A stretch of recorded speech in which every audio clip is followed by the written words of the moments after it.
Good morning, everyone. It's an honor and a pleasure to be here.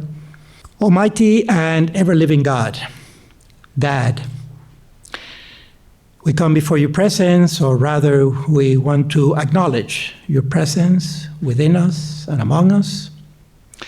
And first of all, we want to thank you, Lord, for the gift of life, for waking up today and being able to drive through Miami and to get here.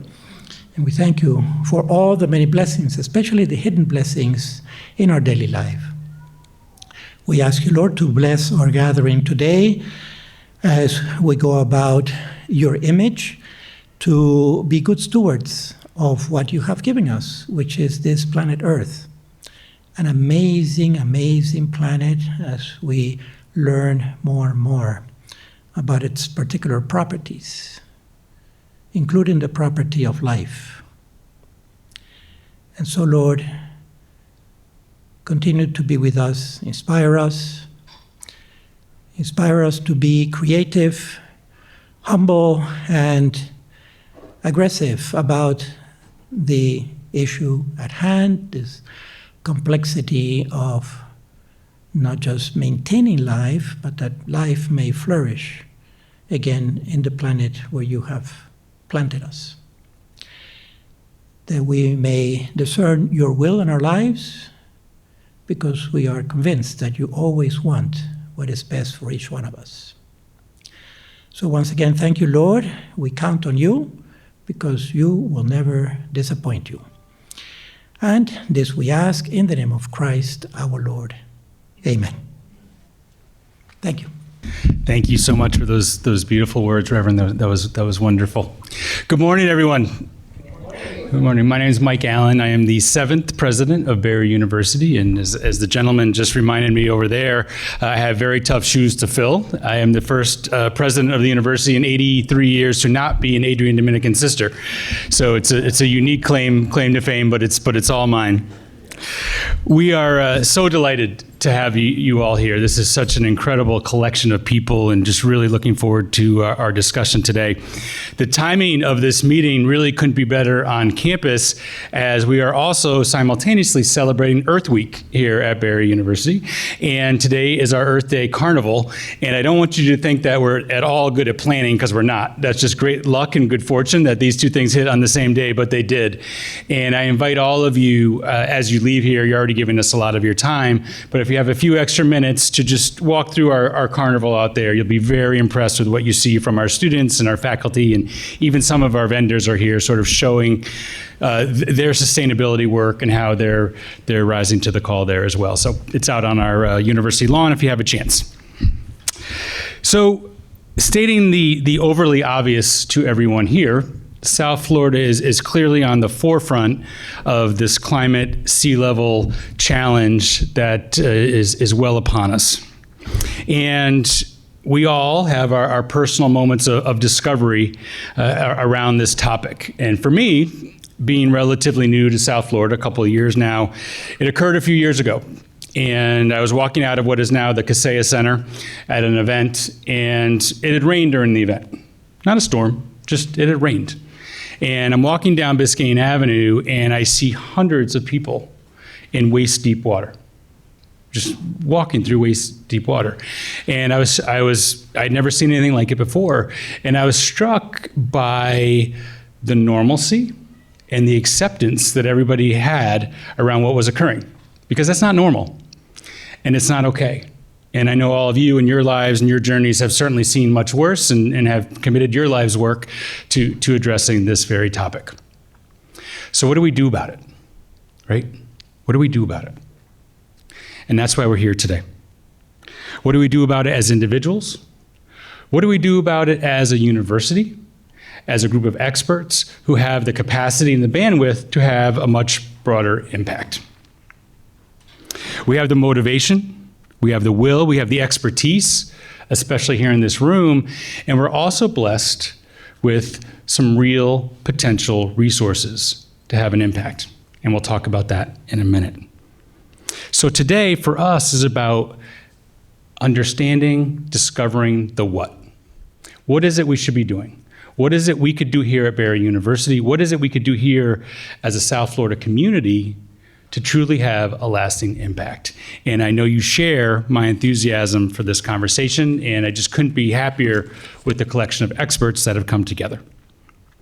So let me acknowledge a few folks who are very special to this occasion. First of all, are you experts who have come in? I met most of you on the way in here, and we're just so grateful for you giving your time and energy and expertise today. It is an incredible collection of people. We have a number of our Barry University faculty who are here. We have some from our Department of Biology. We have some from our law school in Orlando, and we're delighted that they were able to join us as well. I'd like to thank my friend, Mark Rosenberg, Dr. Mark Rosenberg, the longtime president of Florida International University. As two people said to me already today, when Mark calls, I show up.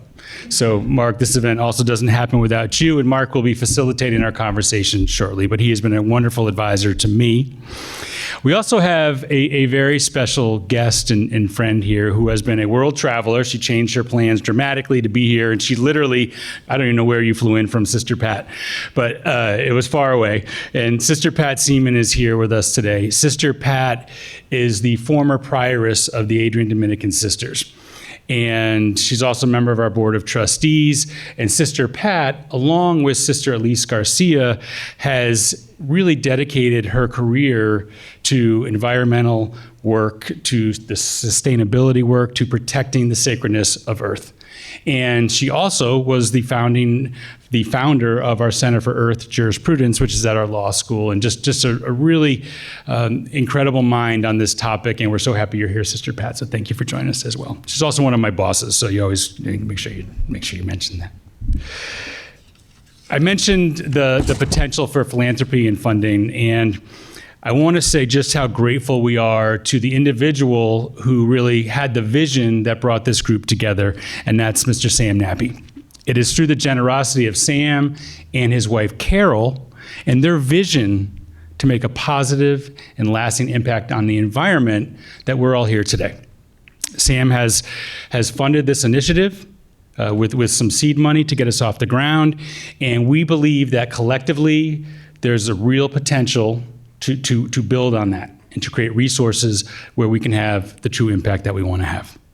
Sam will be receiving an honorary Doctor of Science degree from Barry University at our commencement ceremony in just a few weeks. Regrettably, Sam had a very close friend who passed away. He had to be at the funeral today, but you will hear from Sam momentarily. He sent us an audio clip, and we're looking forward to playing that for all of you. So before we turn it over to Sam's audio clip, I do want to introduce Dr. Evan Dobell. His wife Kit is here with him as well. Evan is also the reason we're all here because Evan introduced Sam and I. And we're very grateful for that, Evan. Evan has been a 5-time university/college president. I don't know your secret, Evan. I have one, and I'm trying to hold on. But he has had a remarkable career, and he also served at one time as Commissioner of Environmental Management for the state of Massachusetts. So, Evan, we're delighted to have you here, and Kit as well. I don't know if you want to say a few words just on Sam's behalf before we turn it over to his audio. Sure. On Sam's behalf and Carol's, he deeply regrets the reason, mostly, that he can't be here, which is the loss of his 32-year tenured chief financial officer of his private energy company, which has 4 million users around the country in California, New York, and Colorado.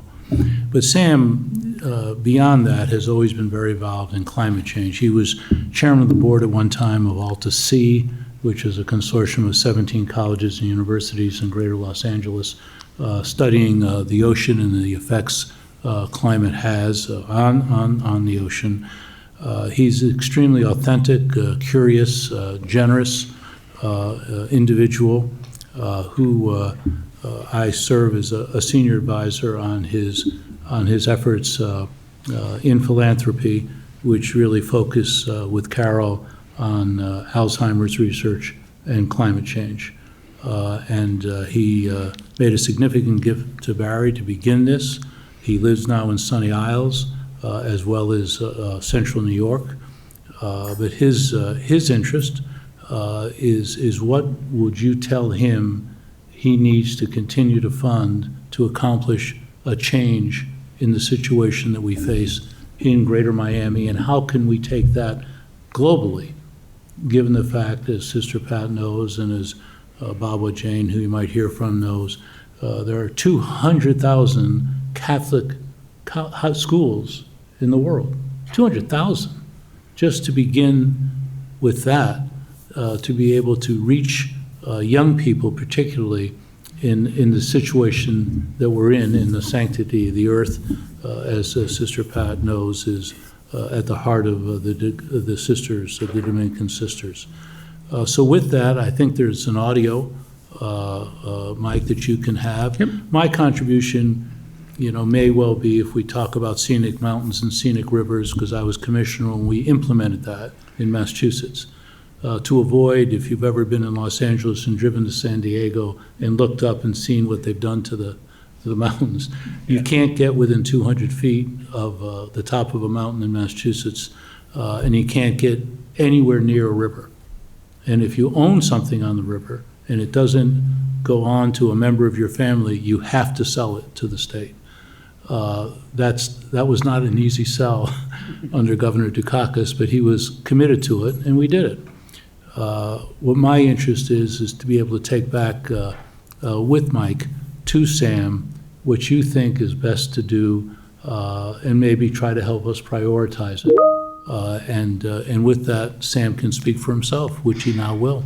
Terrific. Thanks, Evan. In pure Sam style, I think he recorded this at like 11:30 last night at the airport, but right. we're glad that he did. So I'll turn it over to Sam's audio, and then right from there we will go to Dr. Rosenberg, who will facilitate our discussion. So thank you, Dr. DeBell, and here's Sam. Good morning. I want to thank everybody for coming today, and a special thanks to Michael Allen for pulling this all together and helping to make it happen. My name is Sam Nappy, and I'm sorry I couldn't be here today. Michael had asked me to speak, but I've been called away to a funeral in New York. So unfortunately I can't be there in person. But I thought I'd share just a few minutes with you to give you a better understanding of who I am and why I'm interested in what we're here to talk about today with climate change. I guess it started for me in the early 70s when I first started scuba diving, and had the occasion to dive in the Caribbean and the South Pacific, various places in Florida for many years. And I began to notice the change over the years in the coral reefs, and that became alarming to me. And that's really kind of on a personal side. On the business side, my company has taken me to many places around the world, and a division of my company was involved in environmental remediation for various things, including oil spills, devastations by hurricanes, and actually the building of a man-made wetland in the 80s. In fact, in 92, Hurricane Andrew, my company was called to rebuild some of the red mangrove that was damaged during the hurricane in Biscayne National Park.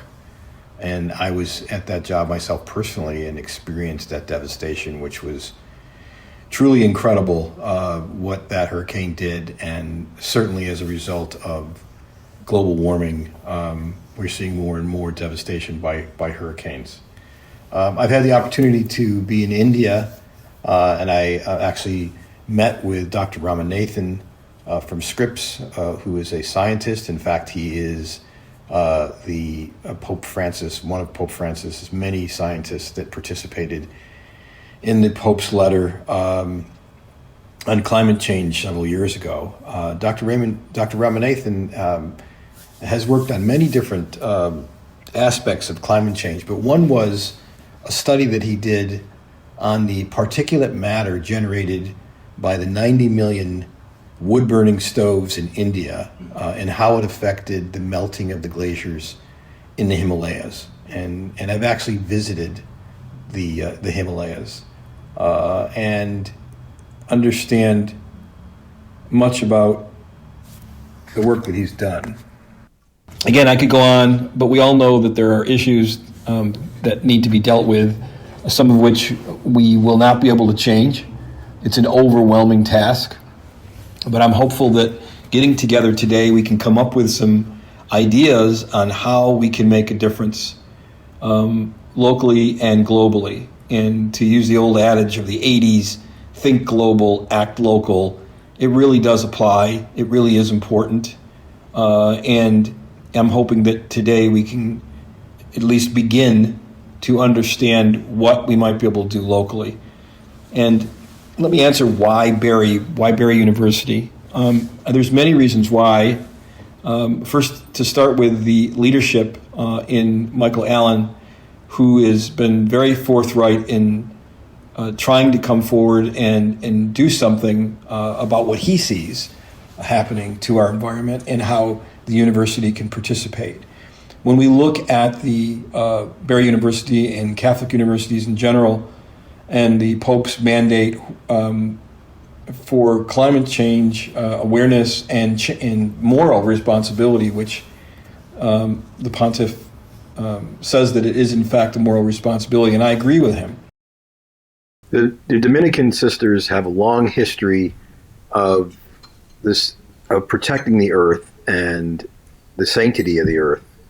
And in modern times, they have paid this forward with the profound fundraising that they have done and the initiatives that they have taken worldwide. When we look at all that, to me, I think the stars are aligned.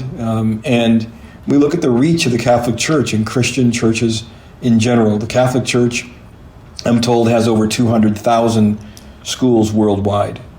So that is a way to reach into to young people and to try to educate them on what they might be able to do in their local communities to make a difference and to bring awareness.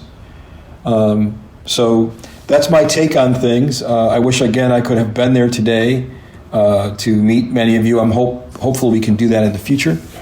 And I do look forward to that. And I hope you all have a good meeting today and look forward to meeting everybody in the future. Thank you.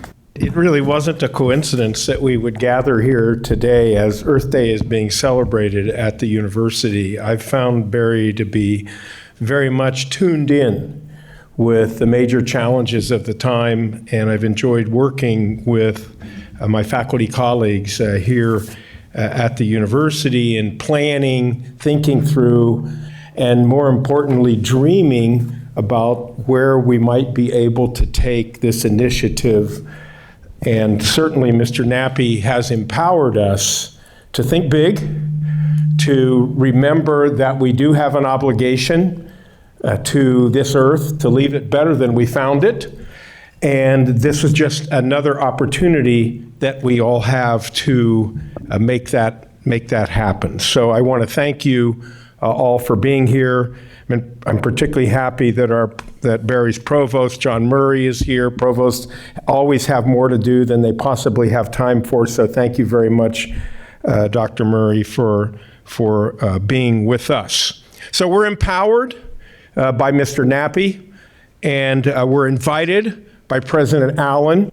And as you heard, South Florida, as the President said, we're on the forefront here in South Florida. We are ground zero, if you will.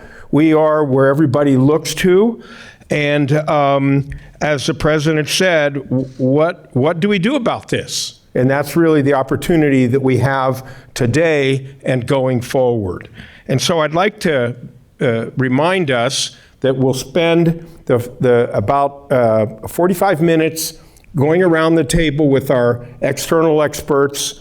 I've generously allowed for 3 minutes for each of you to, if you will, put on the table what you think are the critical issues that we might address. We'll have lunch, and a buffet will be served, and we'll go right back at it in the second segment with a more general discussion involving not just our experts, but our hardworking faculty from Barry in trying to figure out what the priorities should be for us at Barry as an academic institution with a significant local and global mandate that Mr. Nappy has presented to us. And as you heard from his thoughtful introduction, he's been there, he's seen it, he believes deeply in it, and he now believes deeply that we have the opportunity to do something about it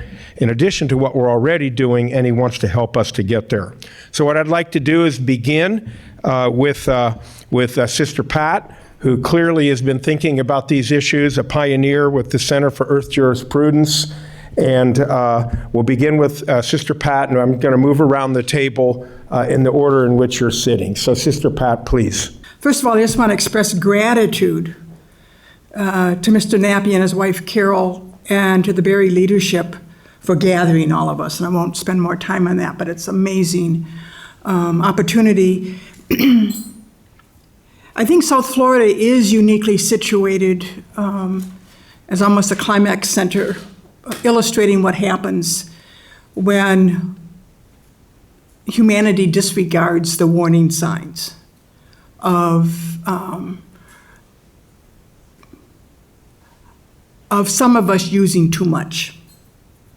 So, and I say some of us because I think along with whatever we do in the future, whatever we're going to do in addressing ocean health, water health, in South Florida, which has ramifications, what happens nationwide and globally, and the impact of climate, we know, with the rising sea levels, they're going to affect those who are most poor the most radically. And as coming out of a Catholic tradition, that has to be tied to our, what we might call, environmental response.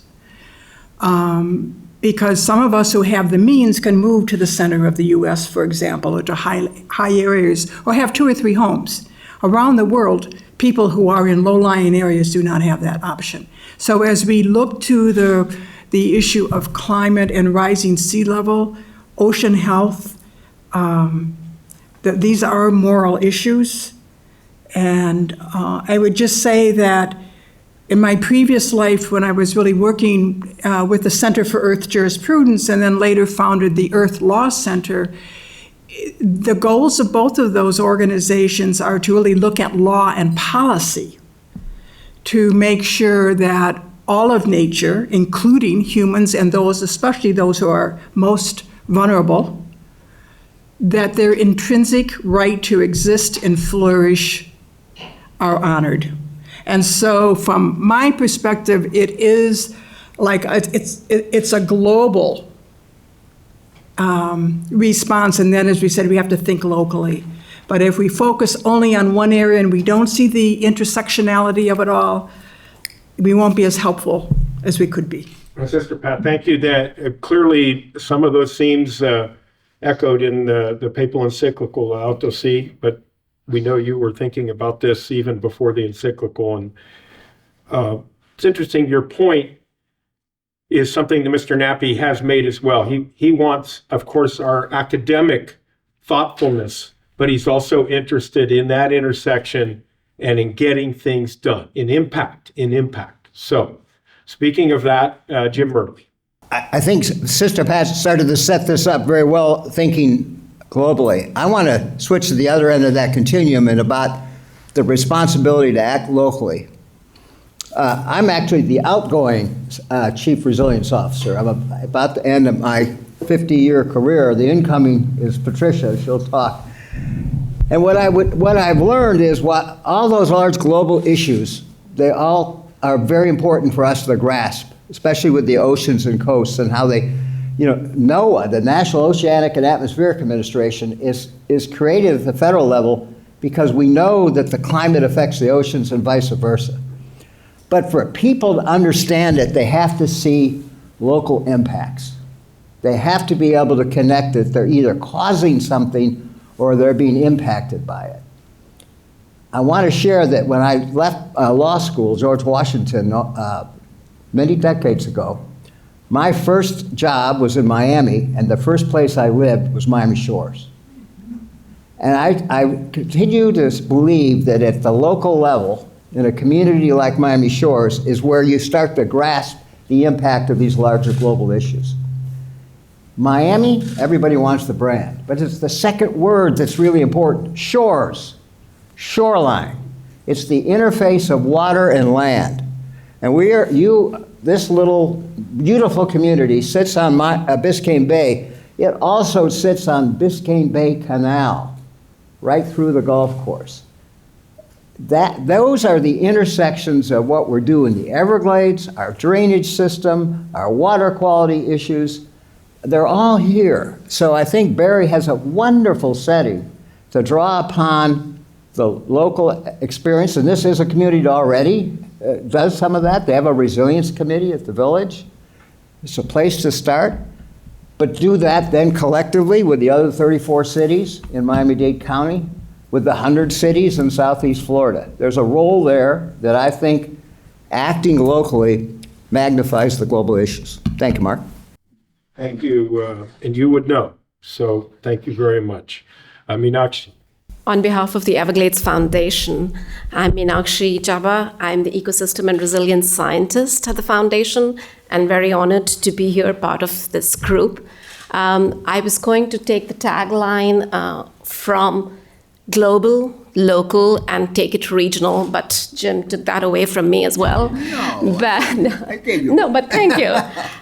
The concept is that of a region that extends all of South Florida, and that we are one water. When we're looking at ocean health, we have to understand that the waters that end up in our Biscayne Bay arise from the Everglades, and we have this huge water management system that also determines how we face sea level rise and the compounded effects of flood risk management as we all face.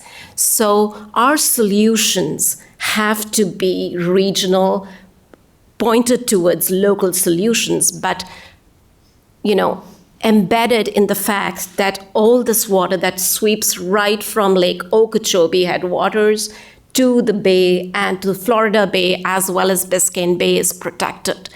Our ocean health is determined by the global temperatures, and our own, the work that we can do, the priorities we can do is to decarbonize, that is mitigate, to have a sustainability and resilience core goal for Barry University. Also to have research and education and outreach pillars that not only, we not only decrease our carbon footprint, but as they say, enhance the social carbon brain print for South Florida. That is, we make people understand how important resilience is for this region, and so we can protect our natural systems, and so that we can in turn have the well-being of our communities and the diverse communities per se. So a four-pronged approach, as I said, for mitigation, resilience and sustainability, research, education, and outreach would be something I would suggest. And always one point to note, it would be to protect our natural systems and use nature-based solutions to enhance the resilience of our region. Thank you. You're pointing to the interaction of the complexity of even the local system. The local system, so that our solutions are targeted towards these core goals, and we can have those implementations in that form. Okay, good. Thank you. Catherine. Hi, I'm Catherine McDonald. I am a research professor at the University of Miami, and I work mainly on sharks and rays. So everything I have to say is a little bit filtered through that lens. But to my mind, the key problems here are only solved through knowledge, action on that knowledge, and public engagement. The knowledge is generated mainly by scientists, although lots of other people can help us do it, and local ecological knowledge can play a crucial role. The action is generated by policymakers and lawyers who hopefully are able to take that best available science into account as they make their plans. And the engagement comes from all kinds of different directions. For me personally, in my work, I've found that sharks are a very helpful tool for engaging people with Biscayne Bay. It's very easy when you talk about local environmental action or the effect of golf courses. That's abstract to people, even as to all of us, we understand it as an integral part of the problem. I work on shark nurseries in Biscayne Bay, and my work says that Biscayne Bay is reproductively important to at least 7 species of shark and ray, and probably more. And so when you talk about juveniles carrying increased parasite loads, juveniles suffering from higher temperatures, and what that means for their survival rates and what that means for the future of populations, it's something that the school children that we take shark tagging find it not only easy to grasp, but emotionally resonant for them. So I think that part of the work that we have to do here is to help people connect to these spaces and make these spaces feel like part of their homes. Because when people look at the bay as a thing they drive over every day on the way to work, it's not going to be a thing that we have to think about conserving and protecting. I think that a big piece of it is finding ways to draw those connections, and often youth and young people can be important drivers of connection and action in that space at the college level and younger. So I take about 1,000 high school students shark tagging every year. And across that, I can say that even for the ones who don't leave excited about sharks, they leave excited about something that they saw that day. And so for me, I think that that's a key part of it, is building that awe and commitment to the environment where we live. Not as an abstract principle, not as a self-interested act, but as an act of service that originates in our own hearts. Maybe I could summarize, keep it simple. On one hand, meet people where they're at. You know, there's a whole school of citizen science now that's emerging that recognizes that we may do a great job of doing the research, but we don't do such a great job of explaining why it matters and how to make sure that people can act on it. And I think that's in part what drove Mr. Nappy to ask us to have this conversation. Yes, Reverend Father, please. Thank you once again for the invitation, a great honor. I have many more questions than I have answers, okay? But 3 possible answers would be, with regards to Barry, to seek to integrate bioethics into the entire curriculum. Integrate bioethics into the entire curriculum. With regards to Dade and Broward, to reforest Dade and Broward. This whole idea of planting trees and reality of planting trees, we can actually make corridors, living corridors through the city and the counties for animals to navigate through. And then the youth, always focus on the youth, because they're not only the future, they're also our present. So work with the youth. In the Catholic schools, for sure, we have a system that's ready-made there, but also with the public system. So I hope that we can engage more and more with the Dade County public school system, which I think is one of the largest in the nation, really. Thank you. Mr. Nappy has, in fact, talked a lot about our finding ways to involve youth more, you know, if you will, institutionally more aggressively in terms of the messaging. And so that is a major challenge that I think you'll hear us talk about going forward. So thank you. Sophie. Thank you. My name is Sofia Leon. I'm with the Nature Conservancy here in Florida. It's a pleasure to be here with all of you. I've been working in Miami-Dade for the past almost 7 years now in this space and engaging people around climate. About the first 3 to 4 years, I can't say I was using the word climate too often. It was a hard conversation to have. So the focus was a lot more on what is tangible, what's real, and it's sea level rise and coastal resilience, and thinking about helping people envision ways to build that resilience at the coastline. And then over the last few years, I've seen sort of an evolution.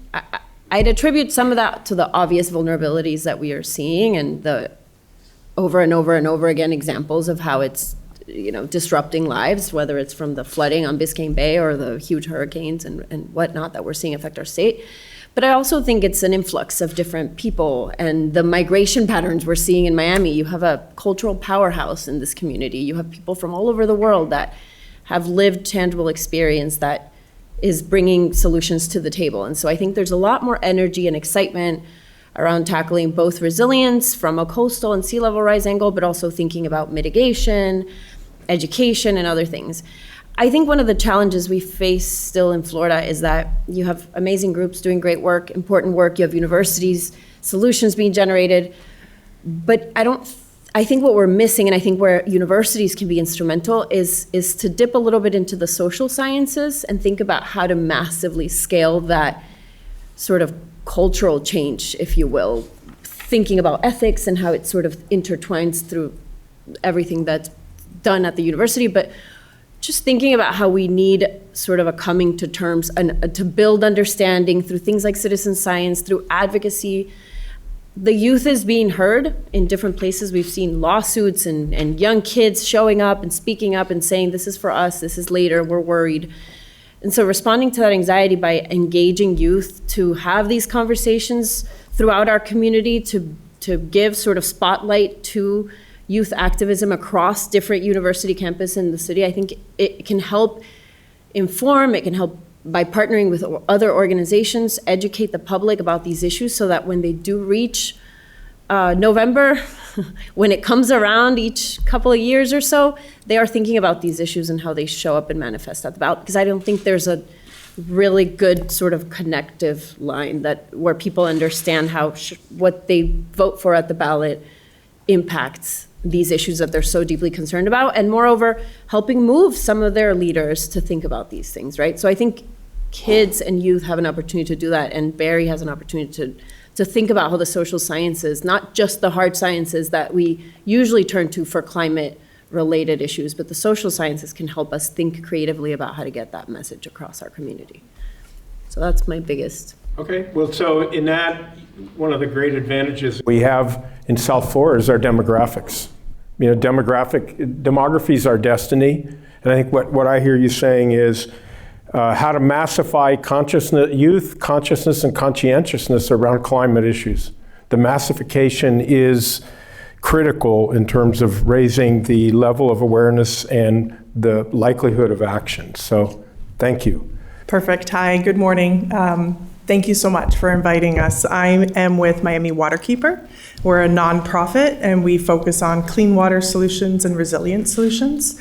We both collaborate with existing agencies and also hold them accountable in certain situations, and definitely push for the public to be more informed and more engaged in the local decisions that are being made. And I think we are presented with unique challenges, but it's also a unique opportunity for Miami to really be a global leader in addressing some of these challenges. I think one issue that I hear over and over in Miami is that there are a lot of residents with competing priorities. And so they hear about this, issue with climate change. It doesn't affect them on a day-to-day basis yet, and so they feel a little bit removed from it. And I think the more that we can incorporate how this affects them, if we talk about sea level rise in terms of how it affects their insurance rates, I think we get more attention. And the more that people understand these issues, I think the better the solutions will be and the more public engagement we'll have overall. I also think we need practical solutions. And so while we need to do a lot of the things that the county's working on right now with our Back Bay study, which I'm sure will be mentioned, in terms of long-term resiliency and nature-based solutions, we also need day-to-day solutions at a smaller scale. And one of the projects that we are working on with EPA funding is a Green Infrastructure Accelerator project. So using nature, coming up with pilot sites across the county with a lot of community engagement. Where are your concerns? Where should we focus these solutions? And then working with a landscape architect and urban planner to design specific solutions that can be scalable and replicable across the county. And so we're looking at helping municipalities and the county in certain instances on how to attract funding to implement those solutions. But we want those designs to be publicly available and serve as an educational tool as well. And the issue of scalability is an issue that we have talked about in terms of perhaps one of the objectives of this program, that whatever we're able to do, that we're able to scale it across different use cases and across different jurisdictions. So I think that's a really, really important point as well for us to keep in mind. Julia. Hello, again, thank you for having me here. I'm Julia Western from the University of Miami. I run their Ecosystem Science and Policy undergraduate program, which is a very interdisciplinary approach to undergraduate education. And I am a social scientist, so I am going to pull on some of those themes. Thank you for setting me up so well. I think that the human side of this has come up because it's not something that you can ignore if you want to do this work well. I would say if we're thinking about social sciences and scale through the lens of the university program, be it research or education or outreach, I would think about the specific skills that are needed on the human side of things that you could introduce into the work that you're doing. So teaching students to work across differences, to have conversations with people who have different life experiences and perspectives than them, consensus building, planning for action, transforming conflict. These are all things that social sciences have a lot to offer, both in terms of theory and practice, and they're skills that are needed in these spaces. I would, from a theory perspective, want if we're thinking about this as an undergraduate program, which I'm not sure at the moment that we are, but if we are, thinking about theory in terms of having students understand the background of why they're doing the work that they're doing or why they approach problems in a particular way. So really thinking about power in a nuanced and multidimensional way, thinking about developing capacity in communities, thinking about developing social capital that can be applied in different settings. I think sometimes we look at something that worked in a particular place and we look at the product that came from that and we're like, we can scale this by taking the end result and replicating it or doing it bigger, and realizing that it's not the end result that we need to scale or replicate, it's the process for how we got there. And so having students understand the process and why that matters, and that the solutions might look different, but the principles that you're building those solutions on and those conversations are transferable, so they can kind of see the mechanics behind real systemic change. Do you think that's more successfully done locally in neighborhoods and communities? Maybe we can have that conversation. What should be where do you start on something like that? And that's, yeah. We're going to be very interested in that question. All right, thank you. Sure. Patricia. Good morning, and it's an honor to be here and sharing this room with so many great minds. My name is Patricia Gomez, and I'm the Interim Chief Resilience Officer in Miami-Dade County. I'm going to change a little bit the dynamic because I'm an engineer, and so this is the background and what I can bring to the table. I think it's important that we have discussed how the ocean is what it makes a vulnerable coastal community. But it also is a major driver of our economy. Here, particularly in Miami-Dade County, we talk a lot about the environment being our economy. And also the ocean is and will be the next chapter in our energy journey. I think so far we have talked about the amount of energy that the ocean can produce and how we can use it effectively. But at the same time, as we go deeper in the ocean, we know less and less. So there is a big void and gap of scientific knowledge about if we start tapping stronger in that energy, what are the problems that we are going to cause? So the good news, though, is that, as you may know, Miami-Dade County has been named one of the climate tech hubs, 34 out in the United States. But Miami-Dade County is the only tech hub focused on climate.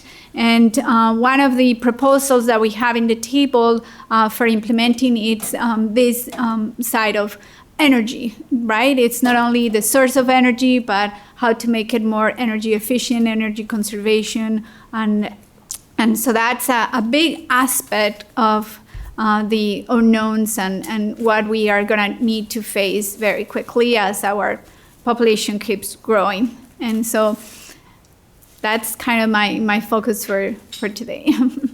I think it would be helpful for you to specify energy is obviously a huge area. So what would that actually mean in our very specific context of Berry initiatives? Okay, that'll be very, very helpful as we go. My name is Yokarditi Rocha, and I'm the Executive Director of the Clio Institute. The Clio Institute has been around for more than 14 years in building climate literacy, education, and agency in all our sectors throughout the state of Florida. We work with schools, universities, many of you are partners here today, as well as with elected officials and thought leaders into pushing the most robust policy to solve the climate crisis. The reality is what we're facing it has to do with time and urgency. We have to think about speed and scale. For the last 12 months, the planet has surpassed the 1.5 Celsius threshold limits that the Paris Accord set by scientists for us to work towards on. So while El Nino play a huge role on that, the kind of temperatures we're seeing are really elevating the sense of urgency for us to take action. And while we are huge advocates of environmental literacy and climate education, that has been at the center of all our work, we feel that education needs to be more than the filling of a pail, but lighting of fires.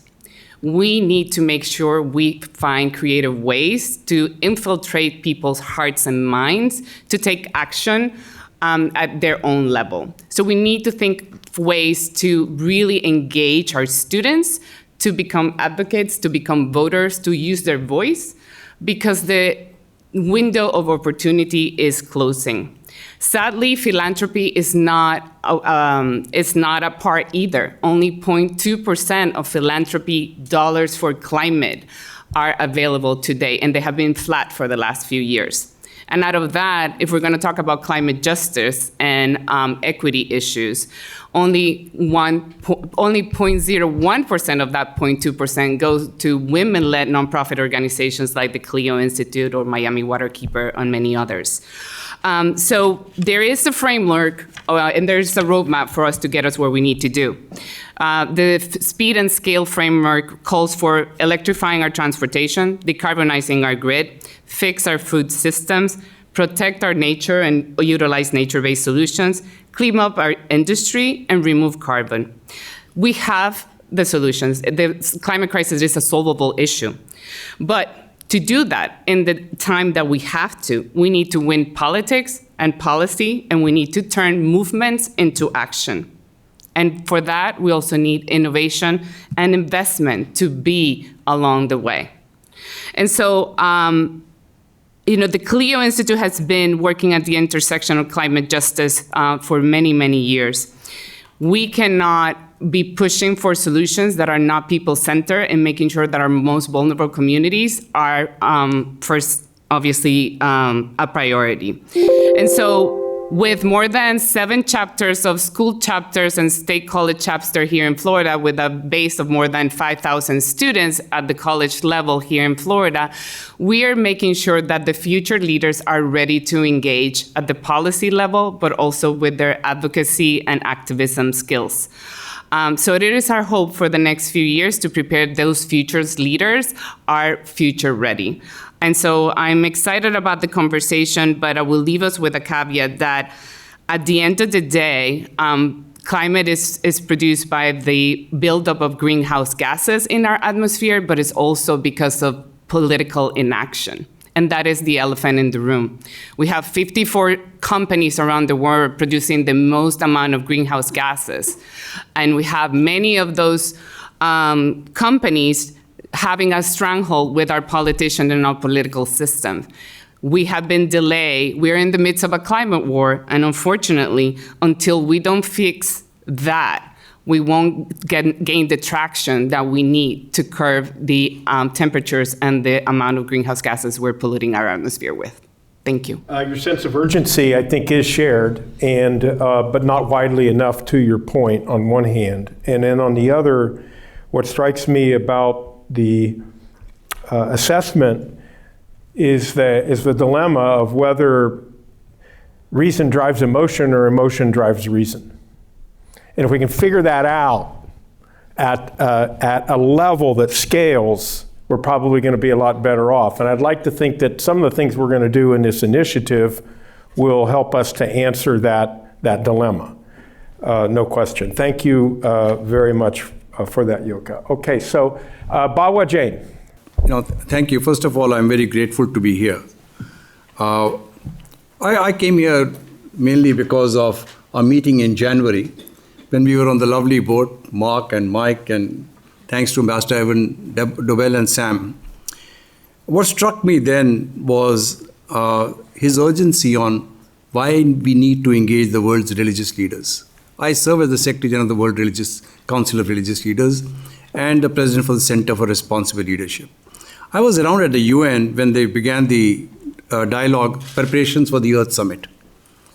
And I feel saddened to say that the concerns expressed in 1992 at the Earth Summit are even more valid today. We have regressed, we have not progressed.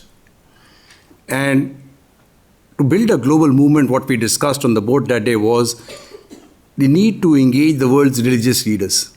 If you see, 90% of the world follows some religion or the other. But I can tell you, oftentimes the religious leaders are not knowledgeable of the things that they must be doing. So one, I would like as a specific outcome from here is, what are the issues that we would like the world's religious leaders to be engaged in? One. Second, there has to be an effort. Now I go back to Jeffrey Sachs and the MDGs and the SDGs. So much is talked about them. But even if I asked Jeffrey Sachs, which I did not too long ago, if he could name not just the 17 SDGs, but the 648 some subsets, he cannot. You expect the people to understand what to do? Simplify. So the challenge for Barry here is to simplify those things which a common person can understand, that we can build as a global movement engaging the world's religious leaders. Ambassador Evan and Ambassador Kit, we've talked extensively since that time. So for me, I come here to learn, ask you where you think religious leaders can be involved in. Just take, for instance, Ambassador Evan mentioned to me, Bawa, you need to talk to Eric Eichenberg and the Everglades Foundation, right? Because they are doing some wonderful work. I would love to learn, to see, is there any role to play?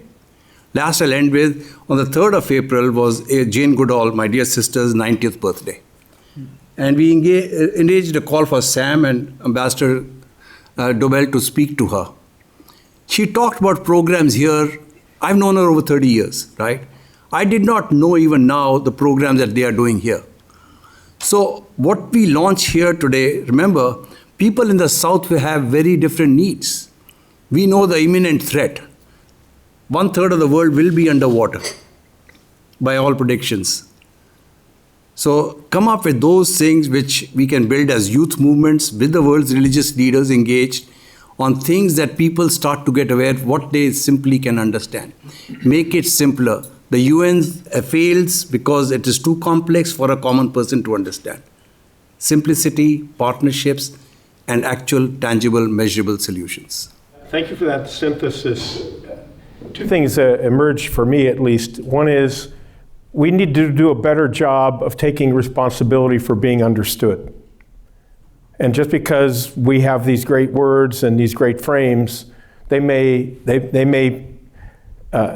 be adequate for us, but to your point, they may not be adequate for others. And in the other part, find a way to meet people where they're at, not where you are. And that's, of course, particularly for educators, very difficult. So thank you, Bawa. Steve Sauls. I want to thank President Allen for convening this very interesting conversation and engaging our friend President Rosenberg so that we can have a conversation. I've learned a lot here right now. It's hard to stay on top of everything. Officially, I'm retired, but I am not dead yet, as my friends say. I have another good 20, 25 years, and I'm not waiting for it all to end. I happen to be a 5th generation Floridian, so I have a personal history and connections with the Everglades, going back to my grandfather seeing Florida panther in Central Florida in the 1880s, to my great uncle hunting in the Everglades in swamp buggies, to my own work with Bob Graham as the director of the governor's office in Washington to save the Everglades and and buy Fakahatchee Strand and work with Eric here as one of my principal colleagues. And but that's the past. I've had some great recent history working to help save Biscayne Bay. And one of the things that I have learned is it's good to understand the big picture, but it's also good to engage in things you can do.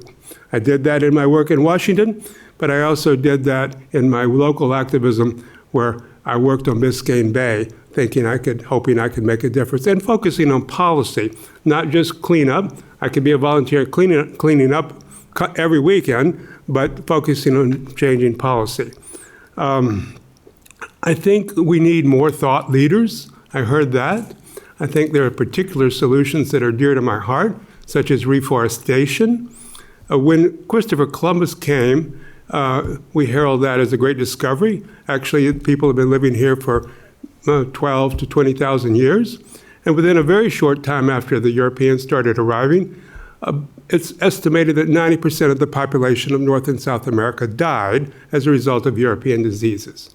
What they did with the rest wasn't so good either, but there was so much fallow land went back into forest that it changed the climate for a generation, which is evidence that we can make a difference if we embrace reforestation.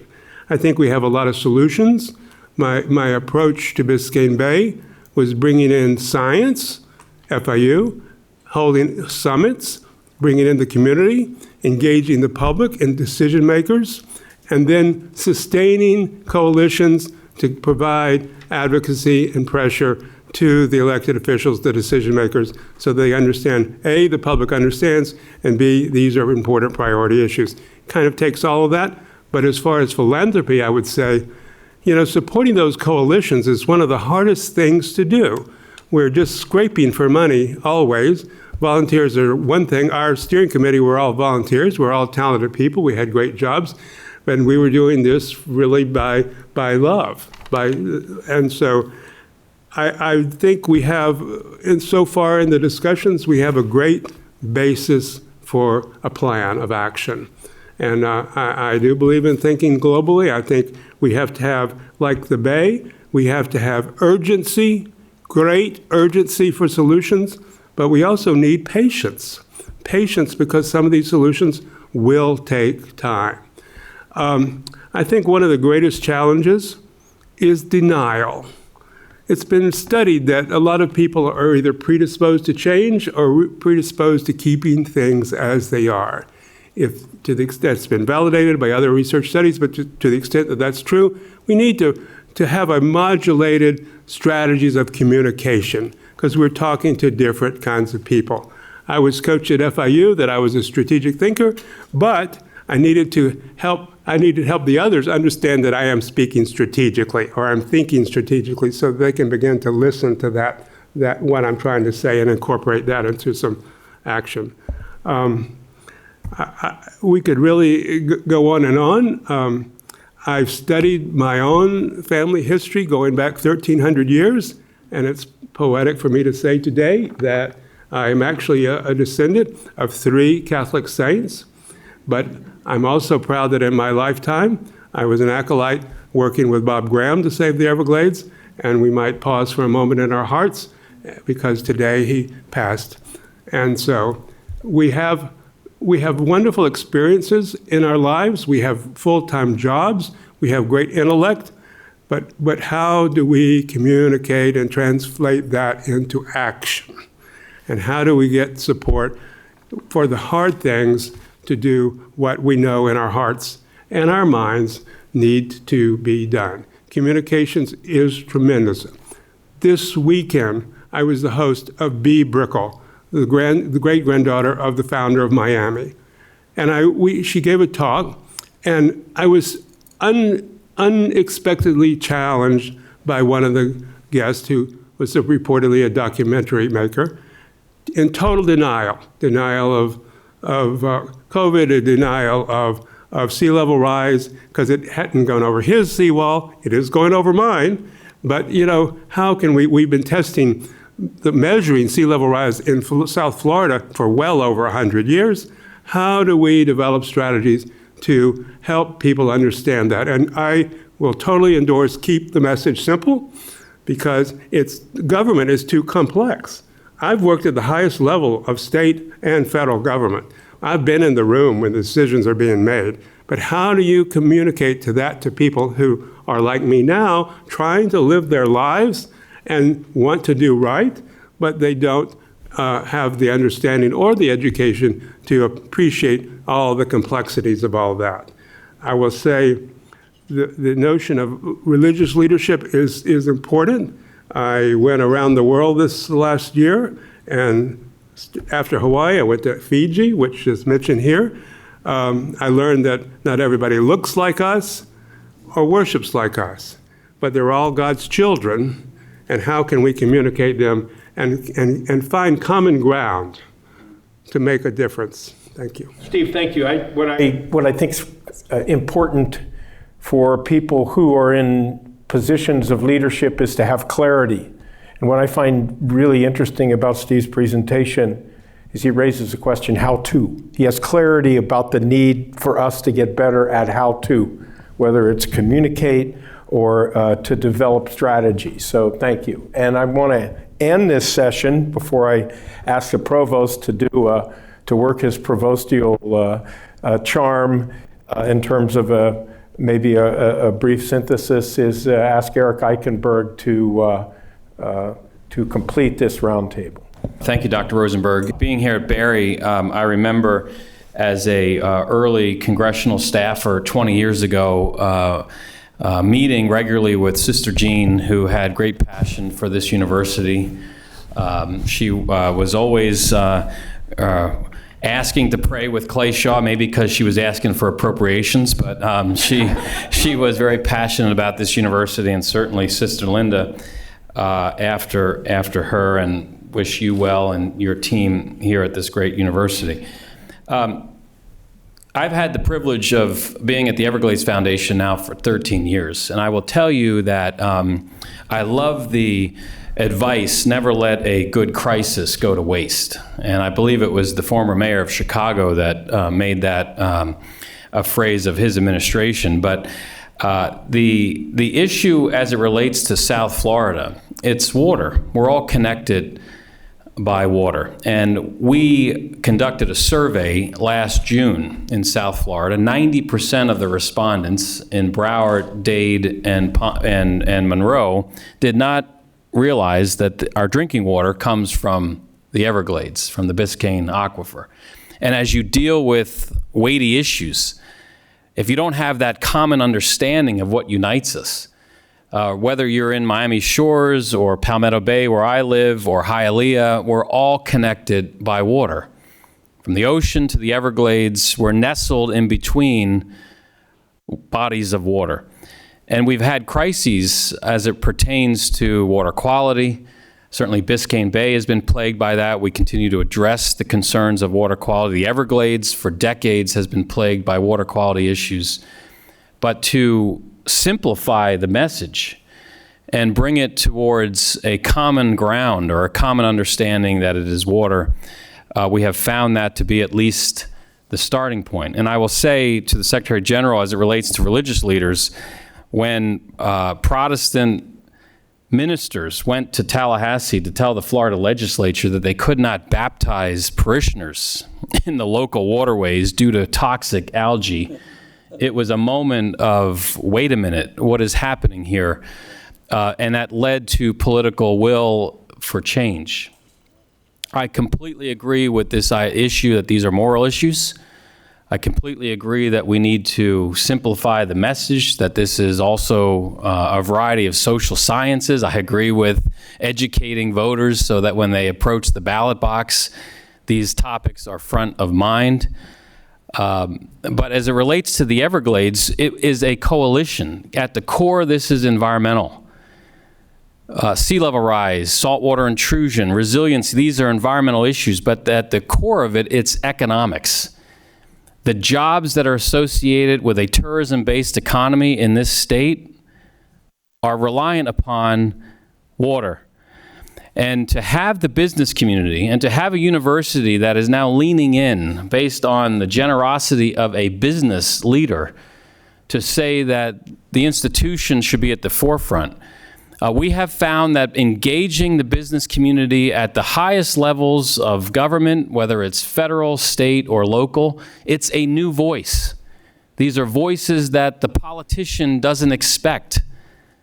They're ready to see the environmentalists show up and talk about these issues, but when you have someone who relies upon the bottom line, meeting payroll, and when you see these environmental issues that are not being addressed, again, it is a direct impact to that economic return. Knowledge is key. Everglades literacy in particular is important. Dade County is leading on that, whether it's parochial, public, charter, home, whatever the schooling is for kids in this particular county, as well as the 29 others around our state. We have to instill upon that next generation that we will meet the challenge, but we then pass it on to those future generations. So, Mr. President, a lot has been said around this table. I will just state that taking the science, translating that to the policy, moving it to the advocacy, that's the recipe for success. And there are plenty of minds that can offer up those solutions, but we are desperate for political will, and it's imperative for all of us to ensure that our elected officials meet the challenge. Thank you. That leaves me almost without a breath, because we are desperate for political will, but obviously not just in that domain, but in so many other domains that involve the need for thoughtfulness and activism and justice, if you will. So thank you very much, Eric. Mr. Provost, in just a few moments, we're gonna take our break and quick break and get lunch, and then we'll resume. What are some of the issues you think we ought to be thinking about in the next segment, where we're going to try to identify some specific priorities for Barre? Yeah. Thanks, Mark, and thank you so much, all of you, for being here. There's been amazingly, I don't know if you've been listening like I've been listening, but a lot of profound truths have emerged from all different vantage points. I think the thing to keep in mind that maybe hasn't been said as directly as I'll say it now is kind of bring us back to what we want to do today. We've heard perspectives, and that's the whole point. Everybody's had a piece of the elephant, as it were, right? We're in the context of Barre University, and this is a very fascinating, scary time in some ways for higher education. What are universities supposed to be doing right now? And what is happening with the primary constituents of that university, which is the students? Who are they? What do they want when they come here? What do they want before they come here? What do their parents want for them? And then when they're here, what kind of experience are they expecting? And what is the dynamic of all of the pieces of influence that happen to them when they get here in order to leave different and transformed, which is what we all think we want to do, right? We want to transform our students in a way that will facilitate change and flourishing in the world. So we're here with all of these amazing perspectives to try to get to that. What can we be doing at Barre University? Universities traditionally are about teaching, research, engagement, and unquantifiable and undescribable change that goes on inside of a student. What can we do? I think clarity is probably the thing to help us keep in mind. There is this whole issue is a buzz of issues. So take a breath and try to distill them and get to the point of what we're trying to do today, which is what should we be doing at Barre University with our students, with our faculty, maybe with both of them, and the experience that they're supposed to have here so that we can help change this situation that we are in this area. I want to thank you all for leaning in. You've put a lot on the table for us, and we're going to try to drive some clarity here in the next segment, but to do that, we want you to have lunch first. We have a great buffet So please take some time, say hello to some individuals maybe who are here who you haven't said hello to, and at the same time, please get your food, and we'll start immediately in probably 15 minutes. Thank you. It's not likely that we're going to solve all these problems in the next hour and a half. On the other hand, what we want to determine is a compass setting on climate and oceans, and a form of a roadmap that can help us in the next planning and discussion stage to get there. There's a lot of individual clarities that you have.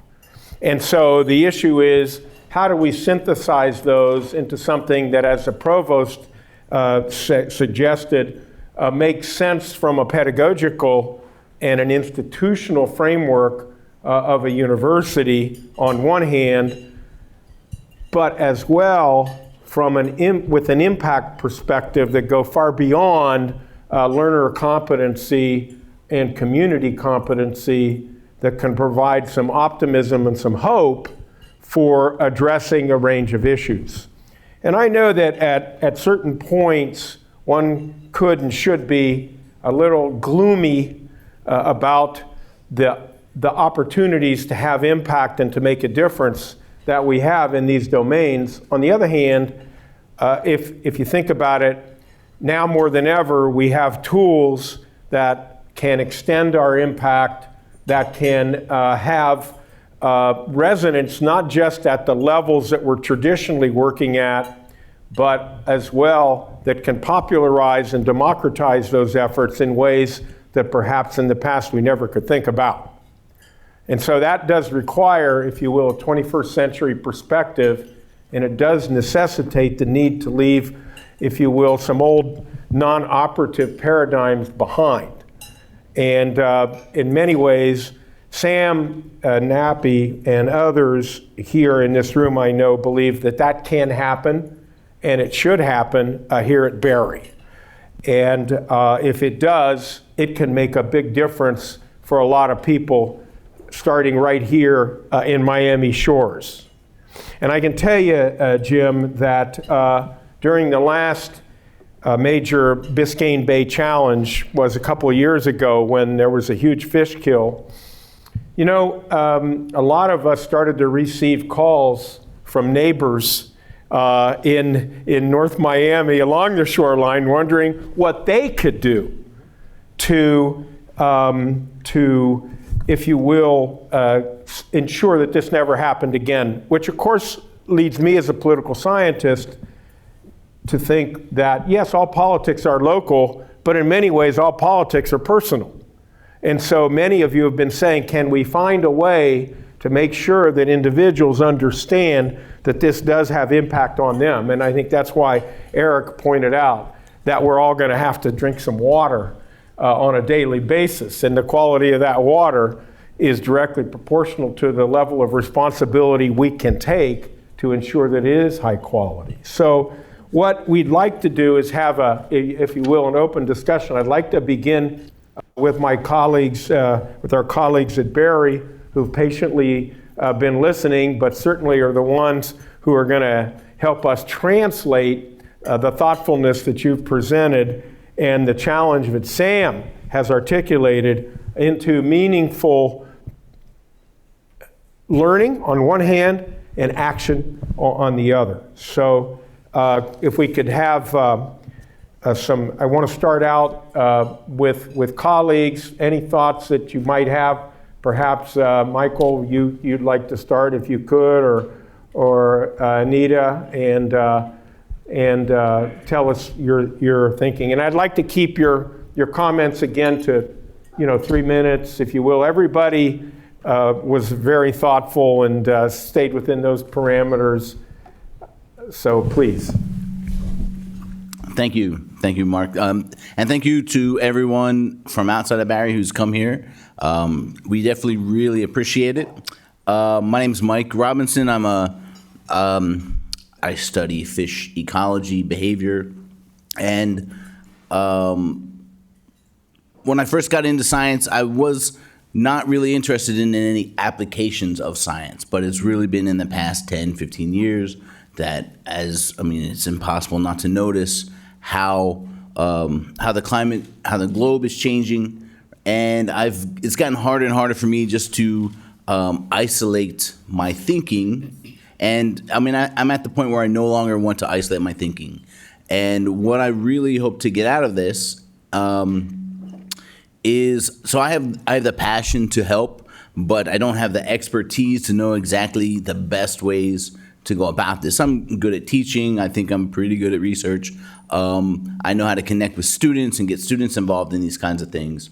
But what I'm looking to get out of today is to be able to surf, I guess, your expertise and your passion and your ideas into more of a functional outcome for the students, for the university, and for our communities.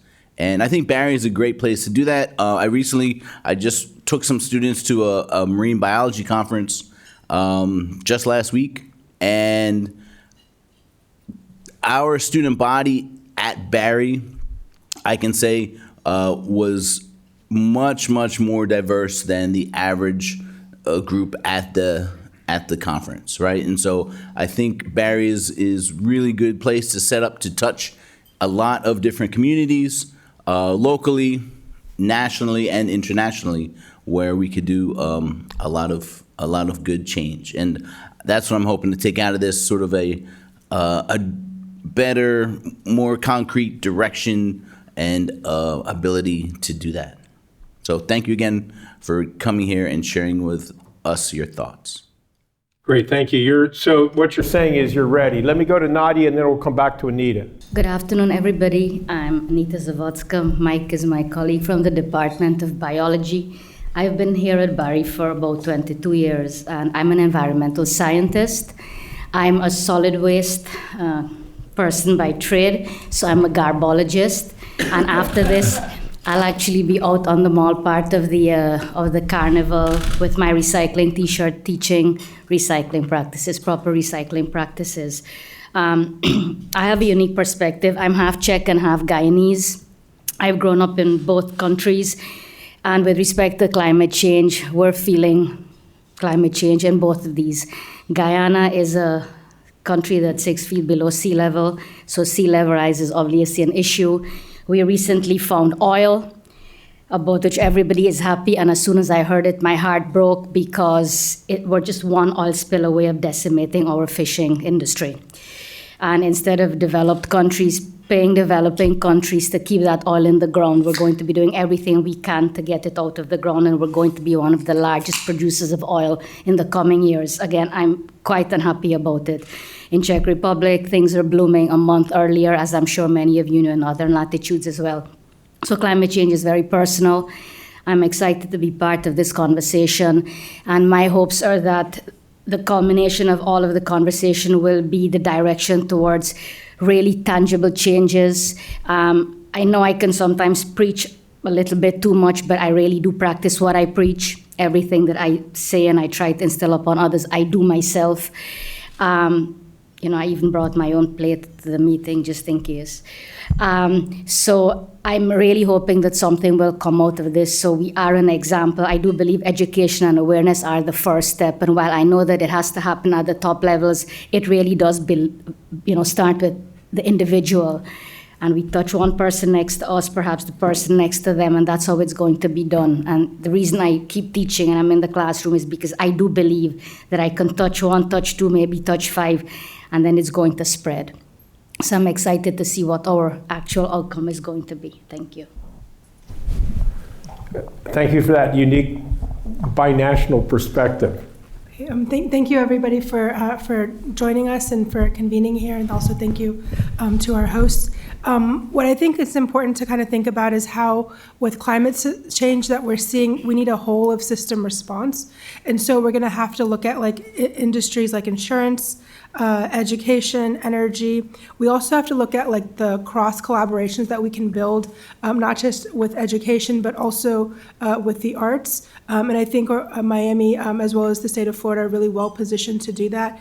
And thinking about Barry University, not just located in South Florida, but across the state with satellite campuses around other parts of the world. And so my research focuses on energy transitions along with the idea of environmental justice. I've also been working with my students to look at environmental justice policy. We worked on different advocacy, especially within the American Bar Association. We also worked to advance a UN resolution for the right to a healthy environment, which the coalition group had about 1,400 organizations that were part of it, and it passed the United Nations by 94% back in 2022. And so I'm really hopeful for what the future holds, but it's going to really be led by youth mobilizations. And at Barry, we have the Center for Teaching and Learning. We also have a Center for Community Engagement. We also have the Campus Democracy Project, and the work that we're doing, it also builds with community partners, including the Miami Climate Alliance, the Central Florida Climate Alliance, and so all of these partnerships are really crucial as well in terms of the work that we do. And not only, I think, is it that we're thinking about this in the abstract, like our students are also impacted by climate change. Just last year, I had a student from Cedar Key, 6 generations of her family had grown up there, and her family home was wiped out after a hurricane. And so we're starting to see that we have to really build resiliency.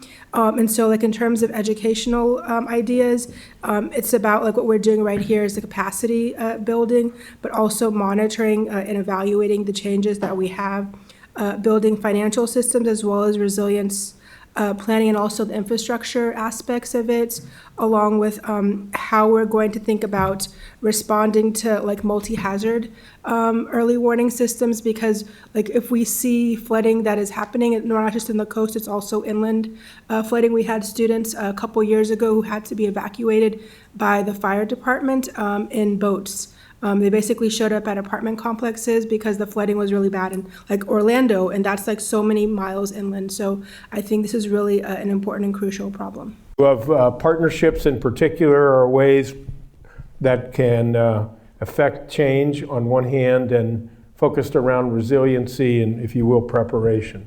Thank you. Yes, go ahead, please. It's also important for us to think about artificial intelligence and how we can really develop that as well, more broadly as well, and incorporate it. Okay, thank you. Dean Callahan. I think, and Dr. Allen already pointed out my smiling face when we were talking about adding social science, and it's not just because I'm a sociologist, but one of the things that I think is a little bit unique about Barry, based on our core commitments of knowledge for the common good, inclusive communities, social justice, and collaborative service. And in that collaborative service core commitment, due to the influence of Sister Pat on us for many years, it says that we recognize sacredness of Earth and that we make sure that we engage with vulnerable communities. So I think as a Catholic institution, we have a call to action that is embedded in our core commitments, which means these values, the knowledge that you get from your education here, you learn to put it into practice somehow.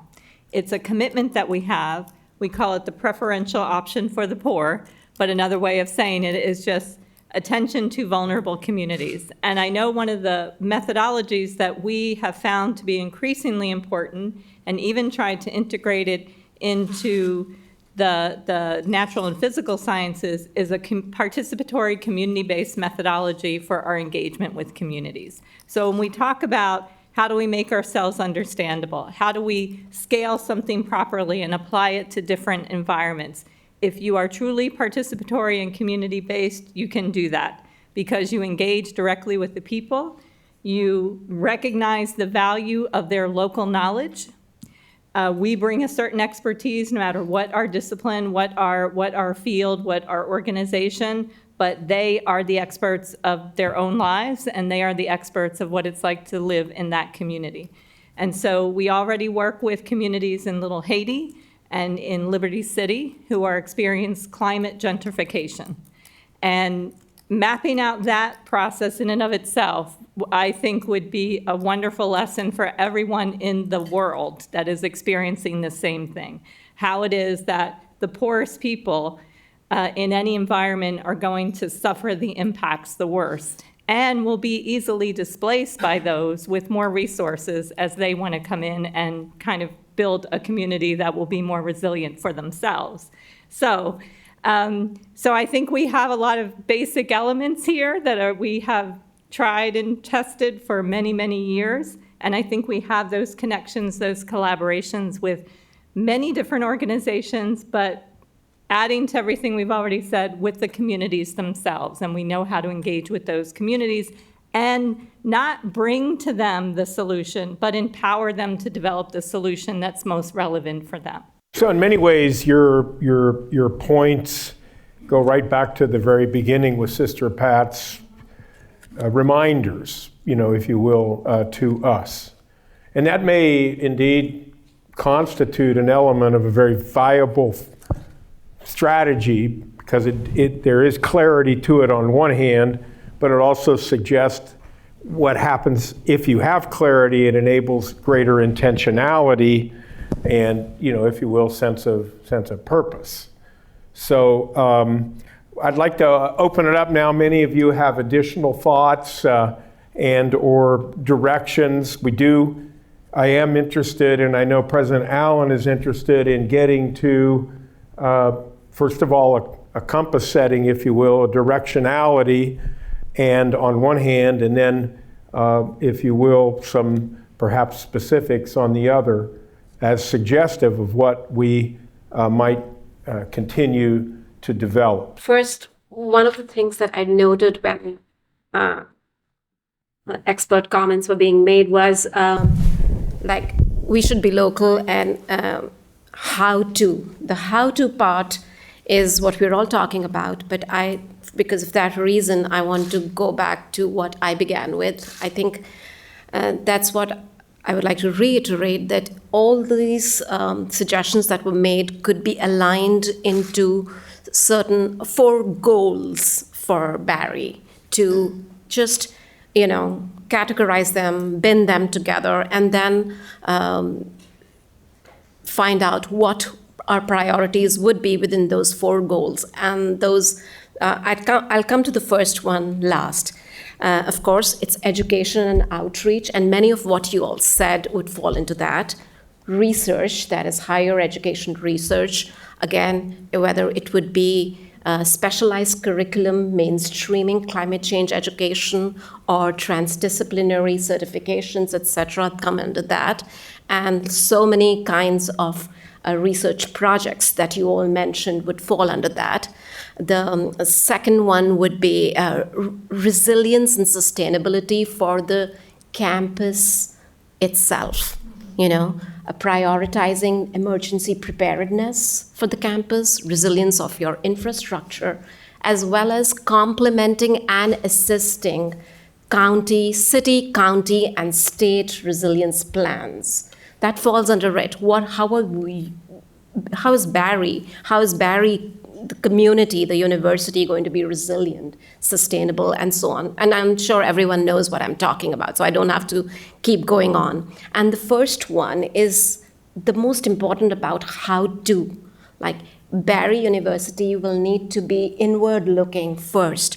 How to, that is, how are we, and I'm going to put myself as a we over here with Barry University, how are we going to answer the call for addressing global heating?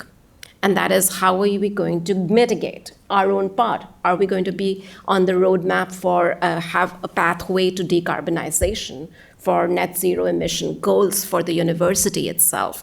And how are we going to have our own student and staff community come together and be part of that, have their voice in how are we going to decarbonize through whether renewables, through emission reductions, through other divestment maybe, of the university portfolio. So all those are actions that we do, the university does, and thereby assists the entire community at large. Thank you. So what you're saying is where you sit is where you stand. And so if we're going to stand up as it relates to climate, resilience, sustainability, we ought to make sure that we are doing that ourselves. Is that a fair statement? Yes. Do you have any specific suggestions that would be an early indicator of doing that? Let's say for Barry or for universities in general that maybe we're not doing that you think we could do better?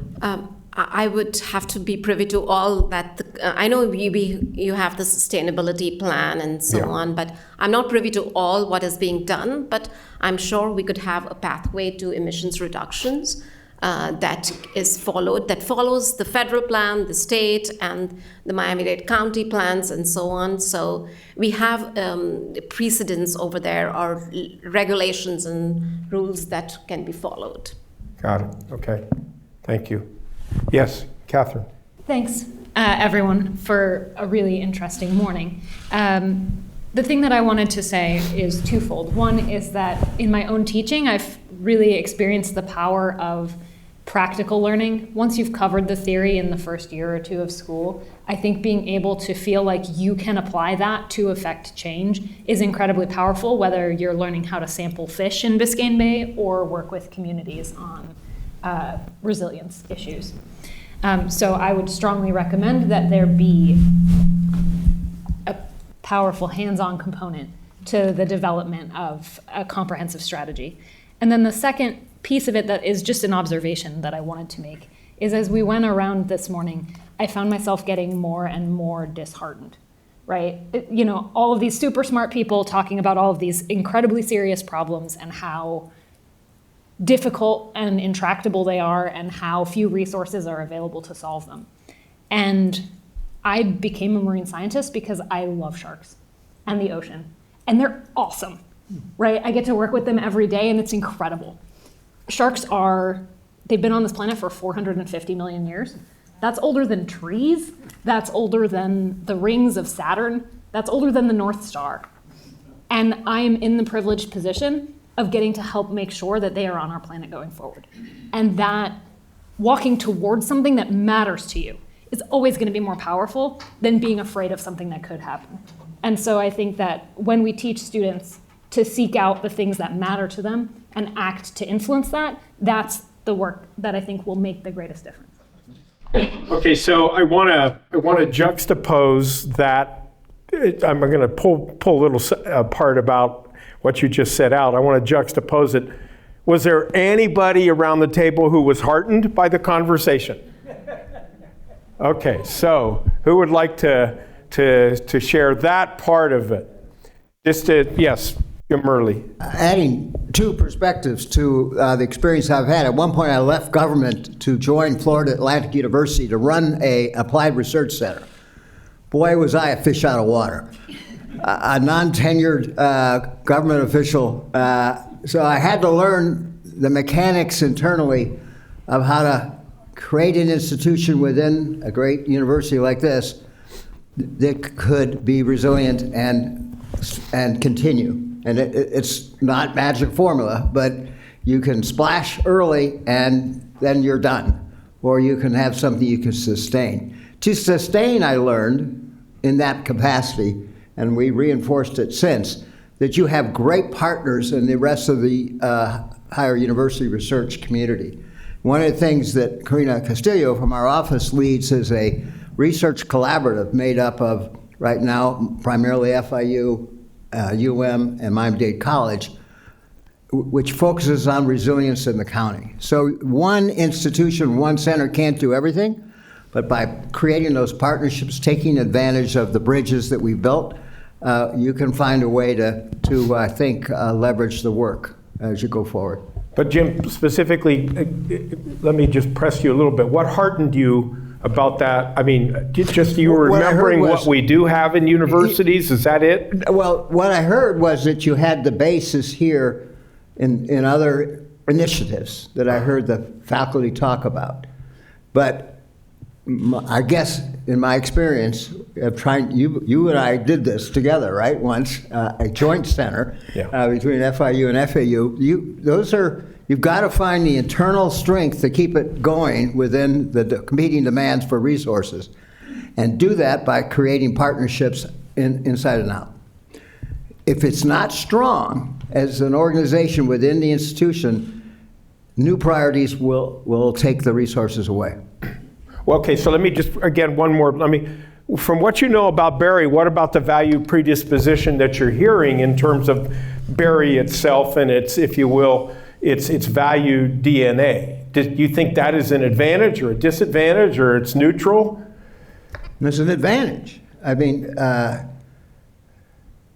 not going to repeat all the different things I heard, but I think the moral leadership, for one, is by design not there sometimes in our public institutions.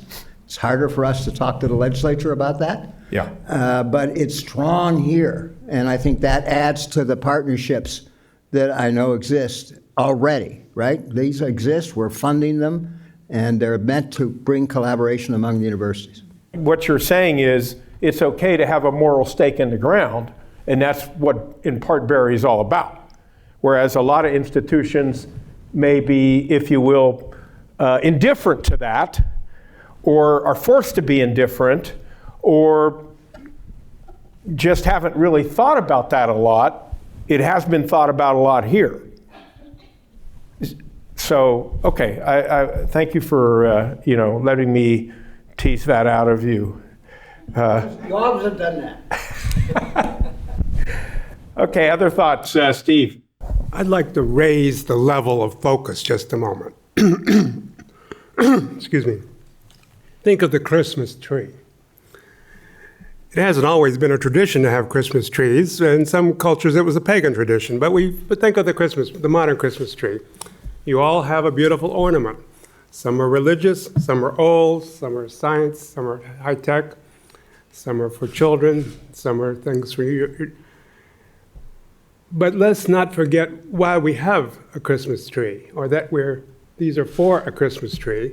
And so let's not forget about the reason for a Christmas tree. We are having a conversation today about changing the world, to save the world. Okay?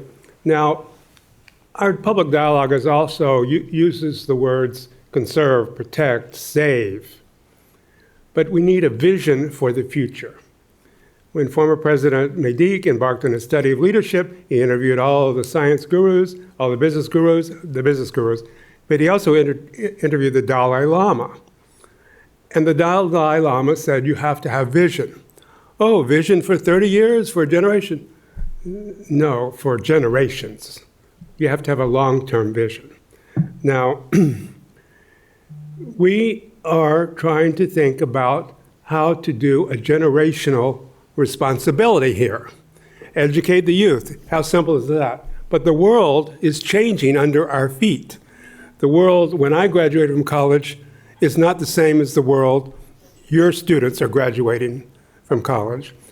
So we need to think about how we transfer the best of our history, our learned experiences through generations of struggle just to establish the rule of law, just to develop science, understanding of the natural world, and then how to anticipate what is happening to the future. I did have the privilege of diving, snorkeling in the Great Barrier Reef last year, and they're very concerned about it there. They're very concerned about ocean temperature changes there, and they're seeing them. So I want to leave you with my optimism, Catherine, because what your truths are important truths to be part of our answers. But I also want to say I am an optimist still because I cannot live my life as a pessimist. And I have to be optimistic because of the youth leaders I've had the privilege of knowing at FIU and elsewhere, and because of scientific breakthroughs, not to do bad things or unintended consequences, but to find solutions to problems that seem unsolvable now. I have a cousin who's got he's my age, he's got 2 patents pending that have the potential of transforming energy production and energy efficiency in the world to be a major disruptor. It's potentially worth billions. That's irrelevant point because he's doing it for the right reasons. The point is there are solutions to be discovered that we yet don't know about it, but you are the platform for those discoveries because the things that have been discovered are often built on people who have done the beginning work. So we're doing that work. So let's just think about what do we want the world to be, and how do we simplify that message so people of good intention, good purpose, how can we find the common ground and then share that? Then once we decide to have a Christmas tree, we can have fun decorating it. We know how to do that. I want to talk about the ornaments, to use your metaphor, just for a second. So what is the ornament that we might focus upon? And I was struck by the fact that the Miami-Dade County resiliency plan starts with energy, and energy was mentioned. Then I was struck by the fact that a number of you have mentioned water as being a key. Some of you have focused upon resilience per se. Others have focused upon policy impact. What might be the ornament? Because it's a complex issue, and many of you have said we need to find a way to simplify things to be better communicators, but unless we understand, have clarity about what the message is, it's a lot harder to have intentionality about how to be impactful with that message. So what will it be in that regard? I know that I'm trying to drive towards a simplification that may be either unrealistic or naive on one hand, but on the other, you have an institution that understands the value of a strong value predisposition on one hand, and that clearly understands how to message. But in this case, there's a lot of noise on the environmental issue that maybe we don't have to have being in South Florida, given our not just our demography being our destiny, but our geography is also our destiny.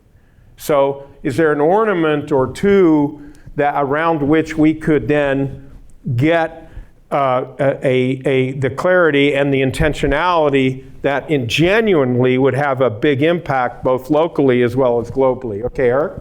Sticking with the ornament, the first ornament that I would place on this tree is leadership.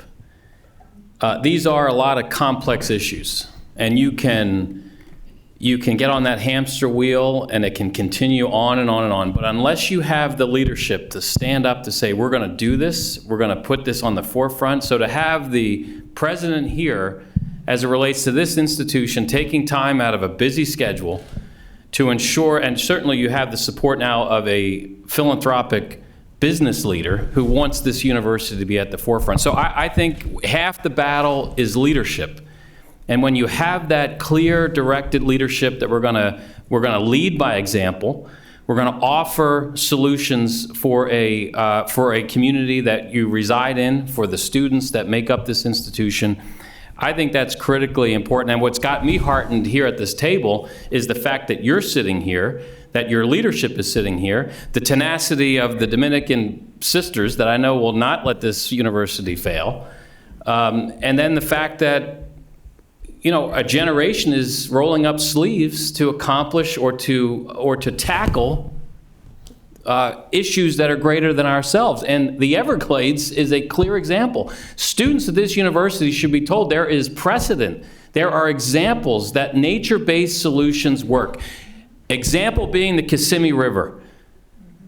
They dredged that watershed. It drained that floodplain. This is back in the 60s. It was under the leadership of Bob Graham and Jim Murley that began the process of filling in that canal. Today, the floodplain is back. The wading bird population is back. The meandering Kissimmee is there. It is a testament that if you seek the political will to solve these issues, it works. So my first ornament is leadership. Okay, let's stay on the ornament for a second, just for... I've heard it from you, capacity building. And I think there's a hunger for capacity building. I think there's a recognition of scientists that they need to build capacity for the social equity issue, for training leaders, to educating leaders, to motivating leaders. So at FIU Law, we were very proud of the law school, but they have a program to teach young lawyers how to set up a practice. So that maybe can be part of I'm looking at you, Provost, because you have to have the leadership to do that. But that's one thing to think about. I'm Karina Castillo. I'm the program manager for the Communications, Engagement, and Outreach team in the Miami-Dade County Office of Resilience. And so I've been around the block. So I've worked at Clio. I've worked with most everybody here in this room. And so I think just to build on the ornament, but I'm also a meteorologist and a social scientist. So that's where my passion lies. Hurricane Andrew, nothing like an experience like that to really inspire the next generation of meteorologists and scientists, right? Experiential learning can't replace that. And so I think I just want to build on the capacity building. I think it's impossible to find out what that ornament is going to be until you take stock of what's the expertise here at Barry University? What do the faculty bring? What research is currently being done now? And how that can be brought together? Or, what's the thread that will create or lead us to what that ornament is? I think that's what we've been, with our Resilient 305 Collaborative, which Jim mentioned, that's what we've been trying to do, is kind of taking stock of expertise within the university so that when we come to, as local governments, we come to the universities and say, we have this problem, we need to figure out a little bit more about this, that you already know. I'm going to pull this person, I'm going to pull that person. And so really focusing, I'm going to borrow from a professor at the University of Miami, Dr. Ben Kurtman. He talks about actionable science, and that's what we need as local governments in Miami-Dade County. So I'm a proud graduate of Miami-Dade County Public Schools. I'm a proud graduate of a local university, the University of Miami. My sister came to Barry. My older sister went to FIU. And so I think that somebody alluded to it a little bit earlier. Making sure that you're the diverse population, the diverse student body that's here, having, helping them have the vision that they don't have to be an engineer, they don't have to be a doctor, they don't have to, the traditional careers. And really thinking about STEAM and STEM. Because I think that's missing in our local universities. Everybody's like, I'm going to be a lawyer, I'm going to be a doctor. I'm like, have the experience and look at science and look at, resilience, look at climate, look at meteorology, look at, oceanography. So all of that, and just, I think exposing students to that when they first come in, whether it's at orientation, that like, maybe you came in here thinking you're being a lawyer, but what else are you passionate about? So those are my nuggets of my thoughts. Well, thank you for your passion. Yeah. And in part, what we understand is there's an opportunity here to be engaged on the right issues beyond simply the good things that are already happening. So ornaments, I want to go back. Is it water? Is it leadership? Is it just resiliency per se? Yes, Sophia. I love what you said, Karina, because it's a thought that keeps, what does the university do? What can the university do? That was your question before we broke for lunch, right? And I think it starts with taking stock of, there's some really great champions in the room here from Barry who care about this, obviously, and want to make this happen. Are there folks at other schools that maybe don't thread as directly in the topic, right? So internal buy-in, right? So I saw this film on a plane not long ago called Beyond Zero, about the CEO of Interface, a carpet tile company in the 80s who had this guy had this vision. I don't know if you've seen it. And so he was like, sustainability, we're going to drive it, we're going to change, we're polluting the world. This business that's done this amazing thing is now hurting us. And it was so hard for him to get that buy-in from different people, that CFO, starting with the CFO, it just wasn't there. Plus, it was the 80s, so this guy, tree hugger, he's gone crazy. Is he ill? Is something happening? Is it his guilt? So it took a lot to get this internal buy-in, to find those champions in other schools, in other areas that have direct access to students, that have the ability to then take stock of where are our strengths, even within these schools that you wouldn't otherwise align with climate or environment.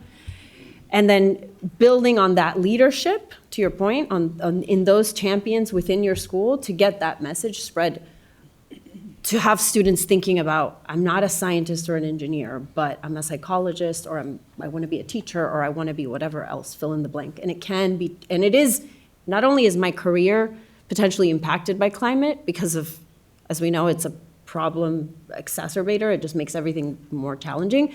But what can I do to add value to this, and in what way? And it doesn't necessarily mean I need to drastically change what I want to do with my life or where my skills lie.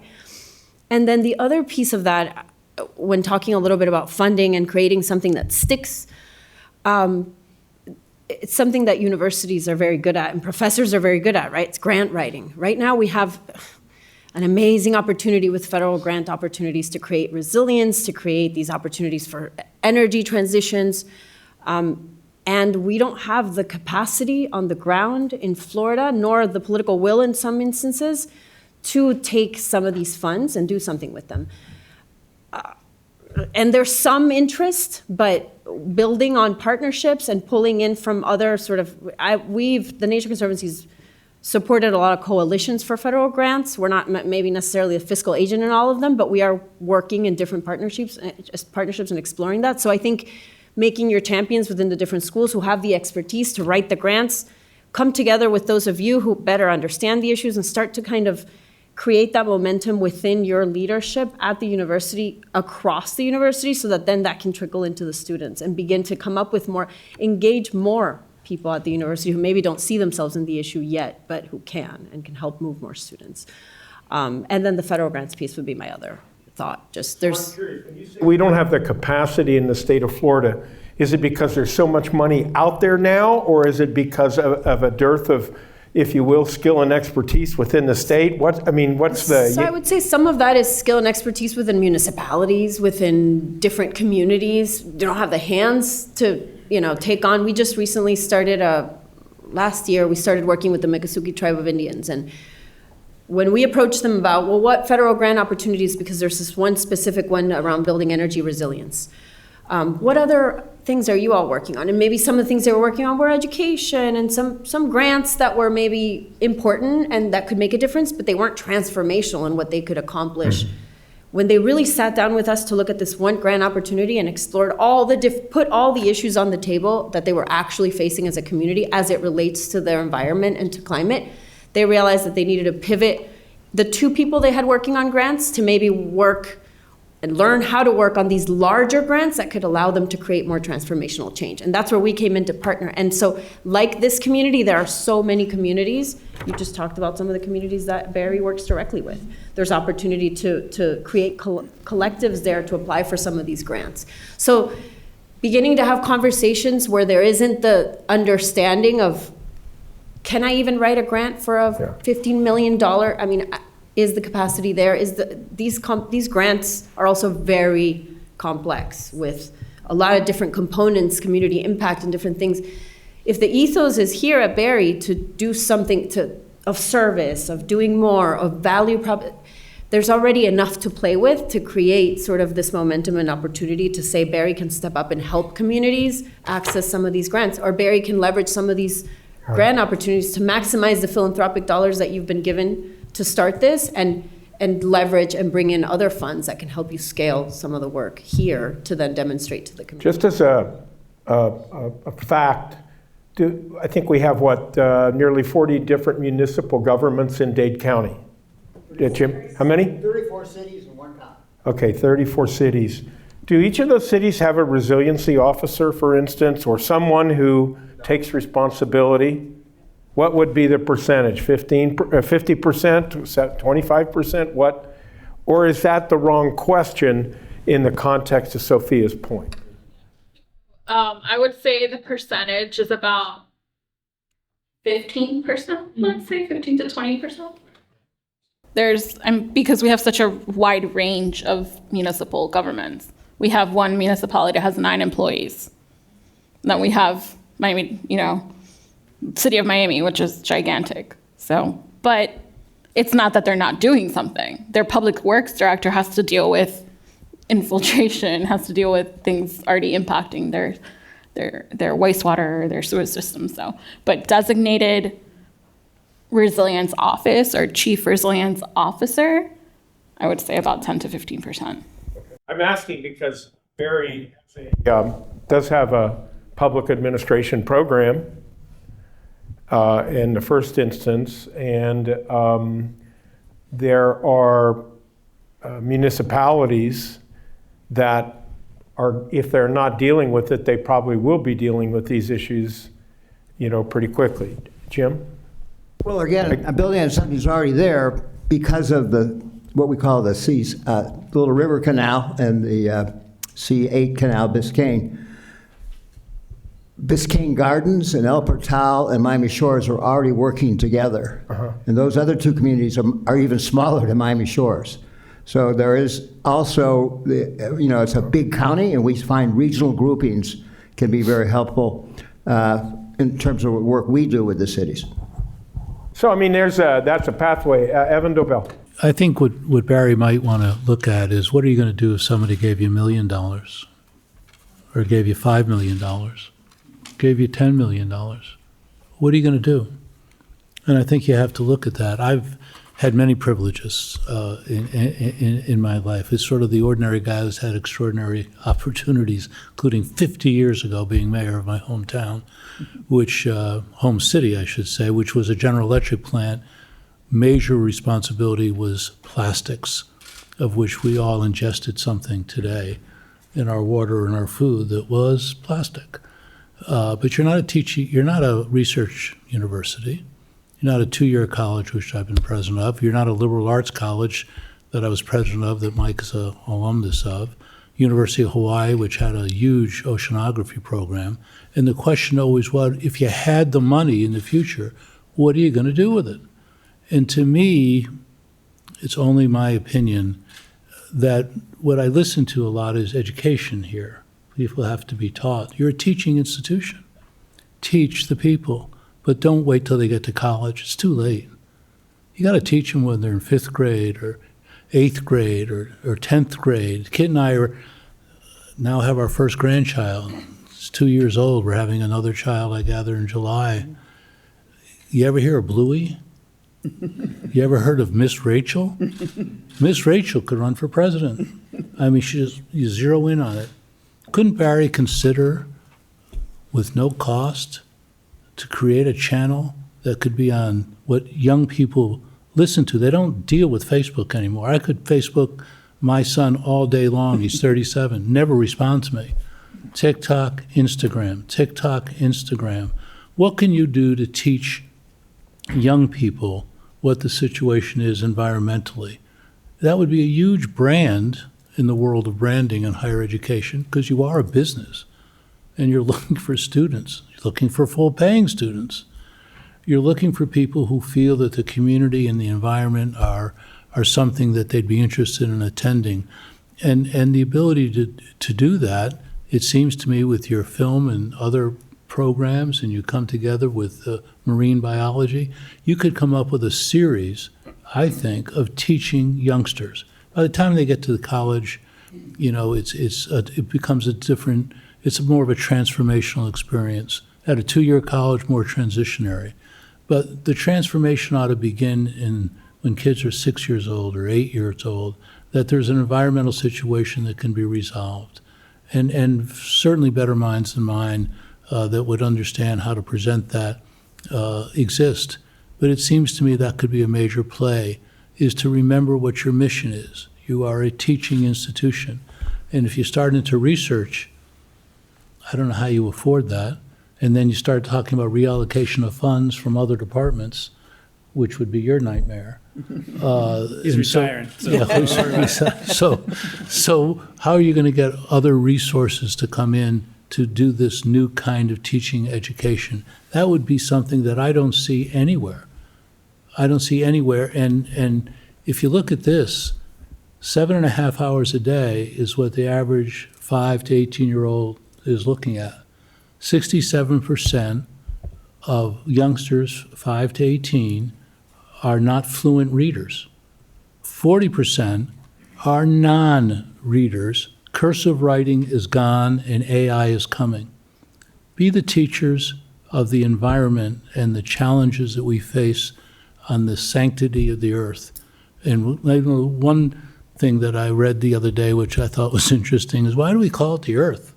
Why don't we call it water? Because that's what this is all about. That's my thoughts anyway of where Barry, I think, can fill a gap that does not exist. Find somebody on the faculty who wants to be the Miss Rachel of education. Thank you. Thanks, Mark. So that's more than a, if you will, compass setting. It's also a roadmap. So thank you, Evan. And this is like a unique opportunity. If you had the money, I mean, we're gonna. That's if we can figure this out, we will get the support, be able to live a dream that I know many of you are dreaming about. So what is the what? I've heard. Let me see if I can throw some tabs out there for you. Youth.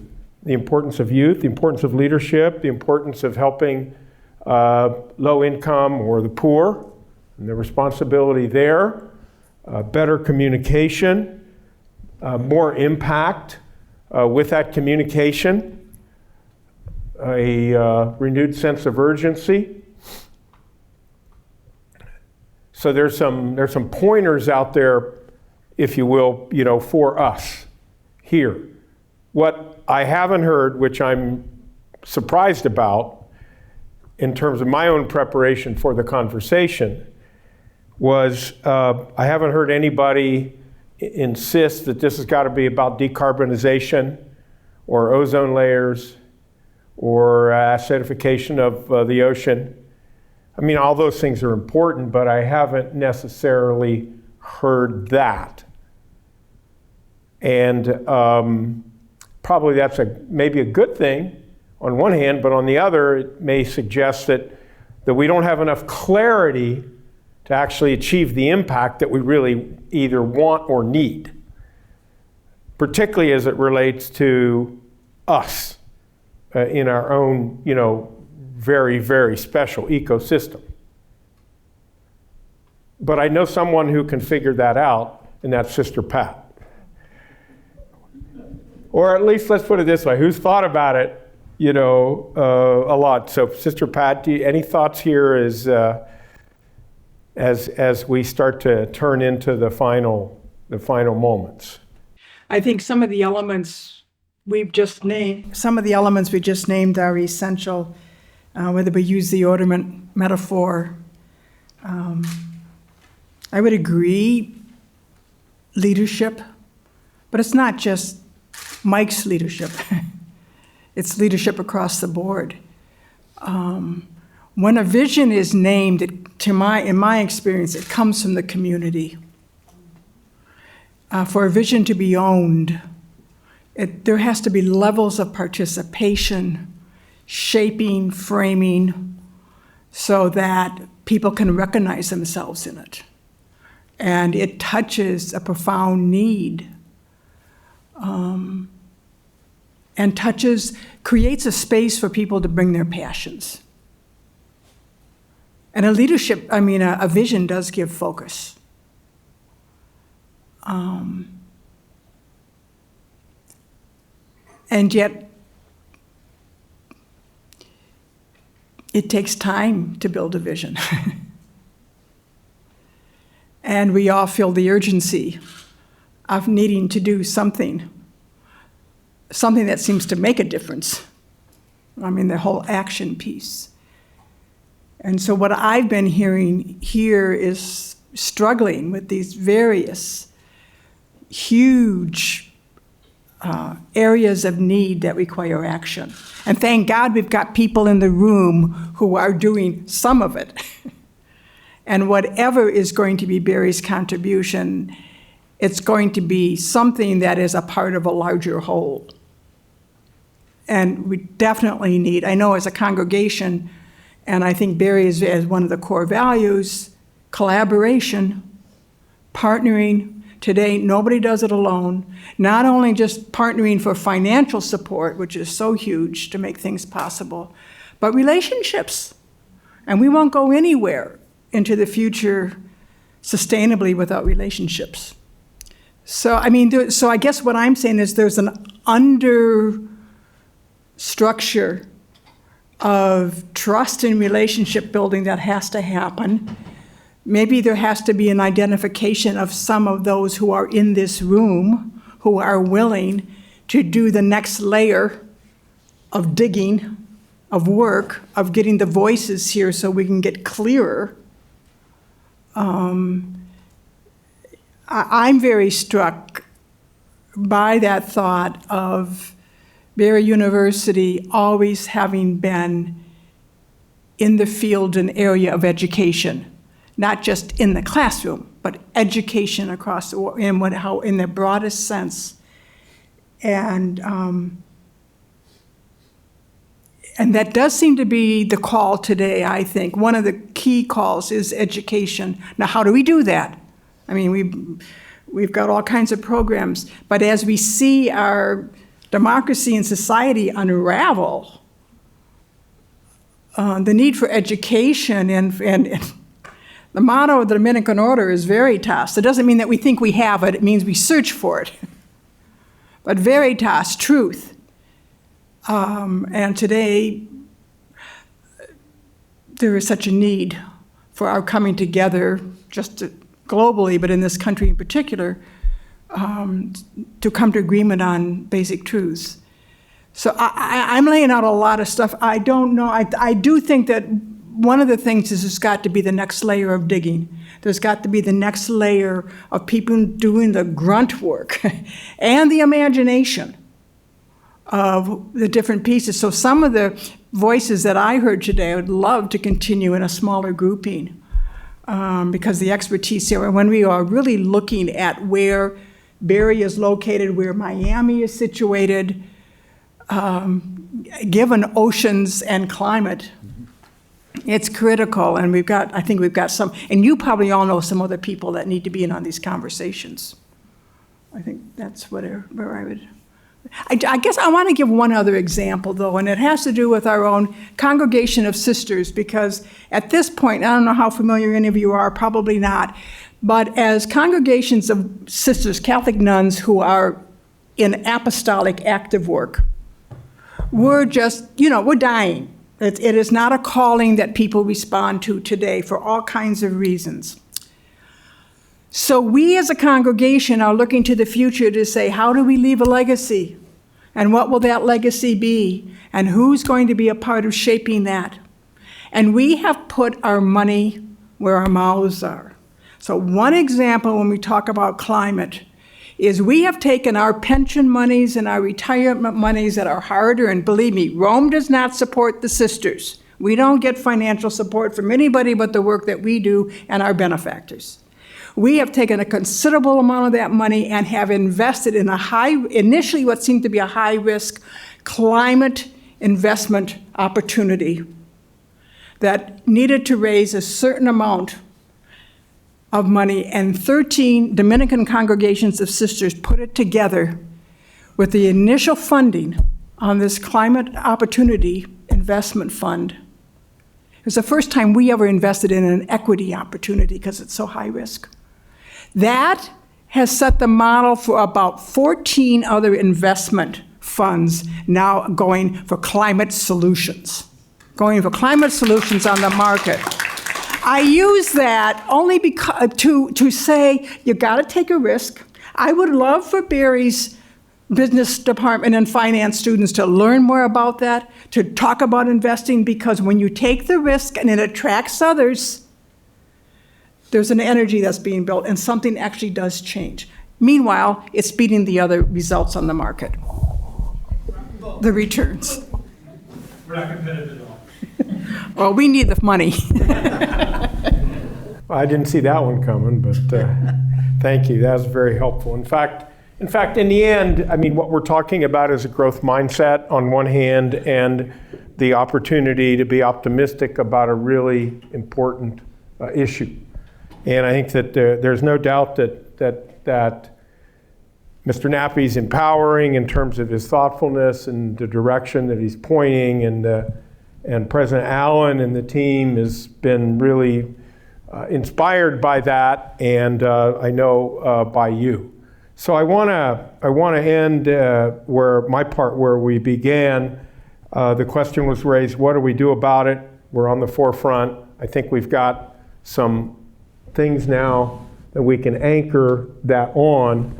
And I'm reminded of the comment that has been asked in other circumstances, but certainly applies to us: is if not us, who, and if not now, when? And I think to Jim Murley's point, it can begin right here in Miami Shores. What better place than the shores? So I want to thank you. We walk away very heartened on one hand, and optimistic and ready to go to the next level on the other. And I know that the president will be talking about that. So thank you all. Wow. What an amazing conversation that was for the last couple of hours. Does anyone else want the job of trying to bring this in for a landing? Because the amount of good ideas that were shared were incredible. I think Sister Pat said it. It's as each of you talked, I wanted to stop the conversation right there and ask a follow-up question and go deeper. Just know how much you helped us today in so many different ways. Really, we have so much to digest. We recorded this. We will be watching it multiple times, and we've really learned so much, and it will make us better, and it will allow us to do some really impactful things, which certainly was the goal. I want to thank some of my colleagues from other institutions, just to make a very clear point here. We spent a lot of time talking about Barry, and you were also gracious. Our friends from St. Thomas, FIU, and others who are here, and let us have the floor for the day. But your work has really led the way, and you've done some incredible things, and you can hear and feel your passion in what you do. So thank you for being here, and thank you for trying to help a fellow university. This is not a problem that we're going to solve or you're going to solve. It's bigger than all of us, but the fact that we're working together is really a wonderful thing. I want to get back to one of the things that Dr. McDonald said in the very beginning, and I thought it's one of the things I wanted to pause us on, because I thought there was an umbrella set that was very relevant. And you talked about the search for knowledge, the need for action, and engagement. And as I thought about it, and I listened to all of your comments, almost everything that you said around the table fell into one of those buckets. And I thought it was a great way to umbrella this. Knowledge, from a university standpoint, we're pretty good at. We teach well, our students learn well, we send them out with the knowledge, okay? We're pretty good at engagement, okay? Our students are engaged, they give back, they're committed to issues that are important to them. Where we have not found our lane yet, and what we talked about the most today was action. And to some degree, this gets to the point that Eric made and Yoska made about political will, right? Political will. And universities by nature have been forced more and more into apolitical stances. And someone mentioned it earlier, one of the advantages we have at Barry as a private institution is we can lean in a little bit there. And my commitment to you today is that we're willing to do that. And I'm willing to do that, especially on this issue, because I think everybody's ready for it. I think this issue, particularly here in South Florida, is very close to becoming a bipartisan issue. Never completely. It's a silly statement to say, but everybody has eyes and ears and sees and feels what's happening. And your point, Eric, was so smart about different voices. The business community coming together and saying, this is going to affect my business. Okay, that's how we get people's attention. And that's a big part of what Sam and Carol Nappy are trying to do. And I think that's where our impact can happen, and that's certainly my commitment to all of you. The other point, and this really goes back to the experts in the room, and we won't solve this today, but I invite you to please think about it for us, because we know there's more conversations coming, and that is, how do we do the work that we're talking about within the business model of a university? Running a university, keeping a university afloat has gotten more and more challenging. Okay, higher ed is challenged. 56% of Americans don't think a college degree is worth it. Right? We have to change that. That action statement that I just talked about is a big part of that. But the key for a school like Barry is to find programs that have a couple of factors working for them. One, students are interested. That students will come here to Barry specifically to study this topic. We need excellent teaching and research while they're here, and then we need jobs and outcomes for them when they leave. Okay, that's the winning formula for a program. And to be very blunt and frank with this group, this is a hard space to make that happen in. So your ideas, I can't remember, I think it was you, Sophie, who brought up grants.